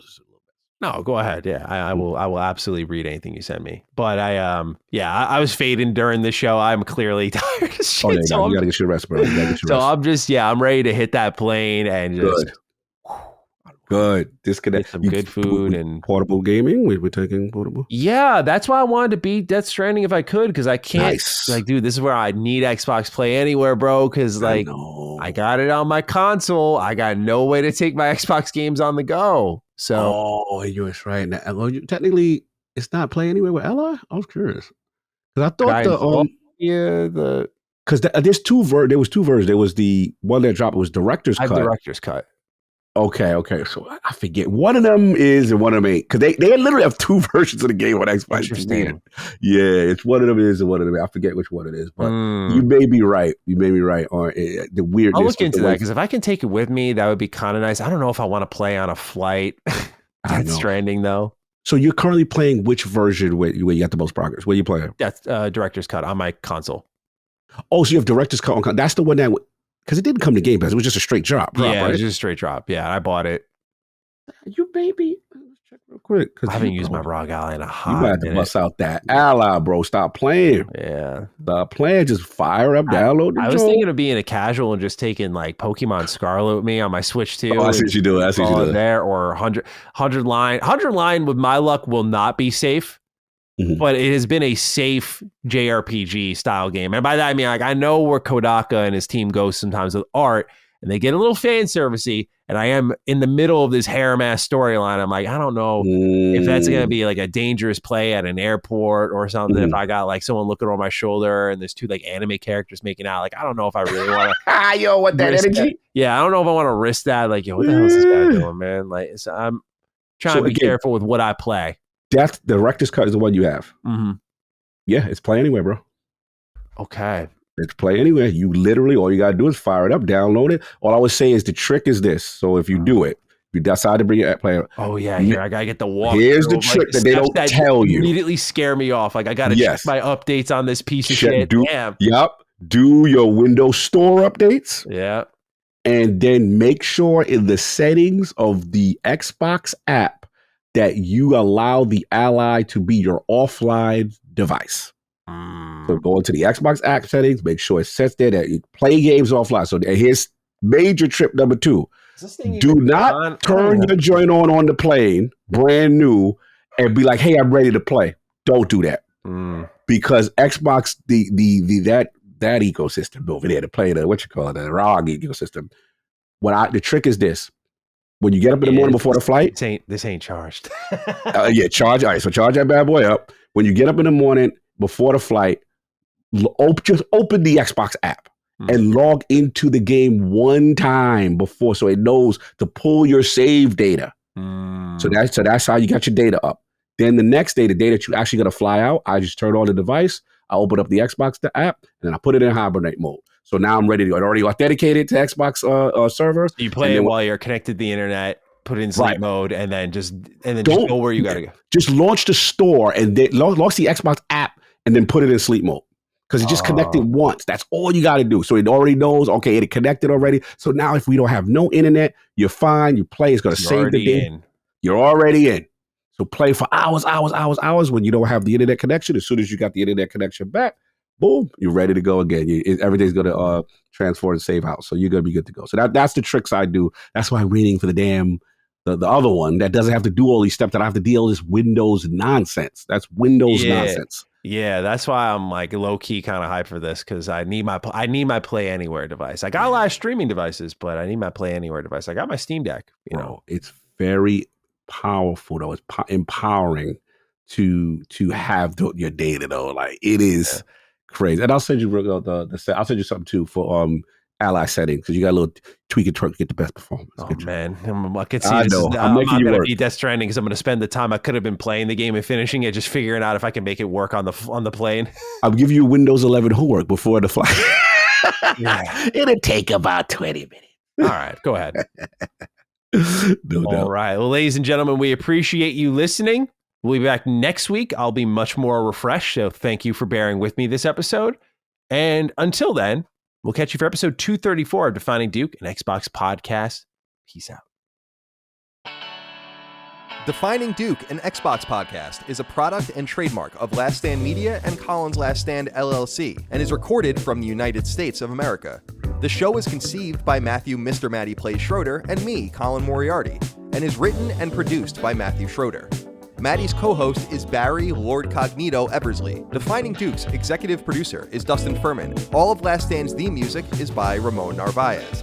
As you know, all of Last Stand Media's shows, including Defining Duke, are fan-funded on Patreon at patreon.com/laststandmedia. The following names are at the producer support level on Patreon, and we're thankful for your kindness and generosity.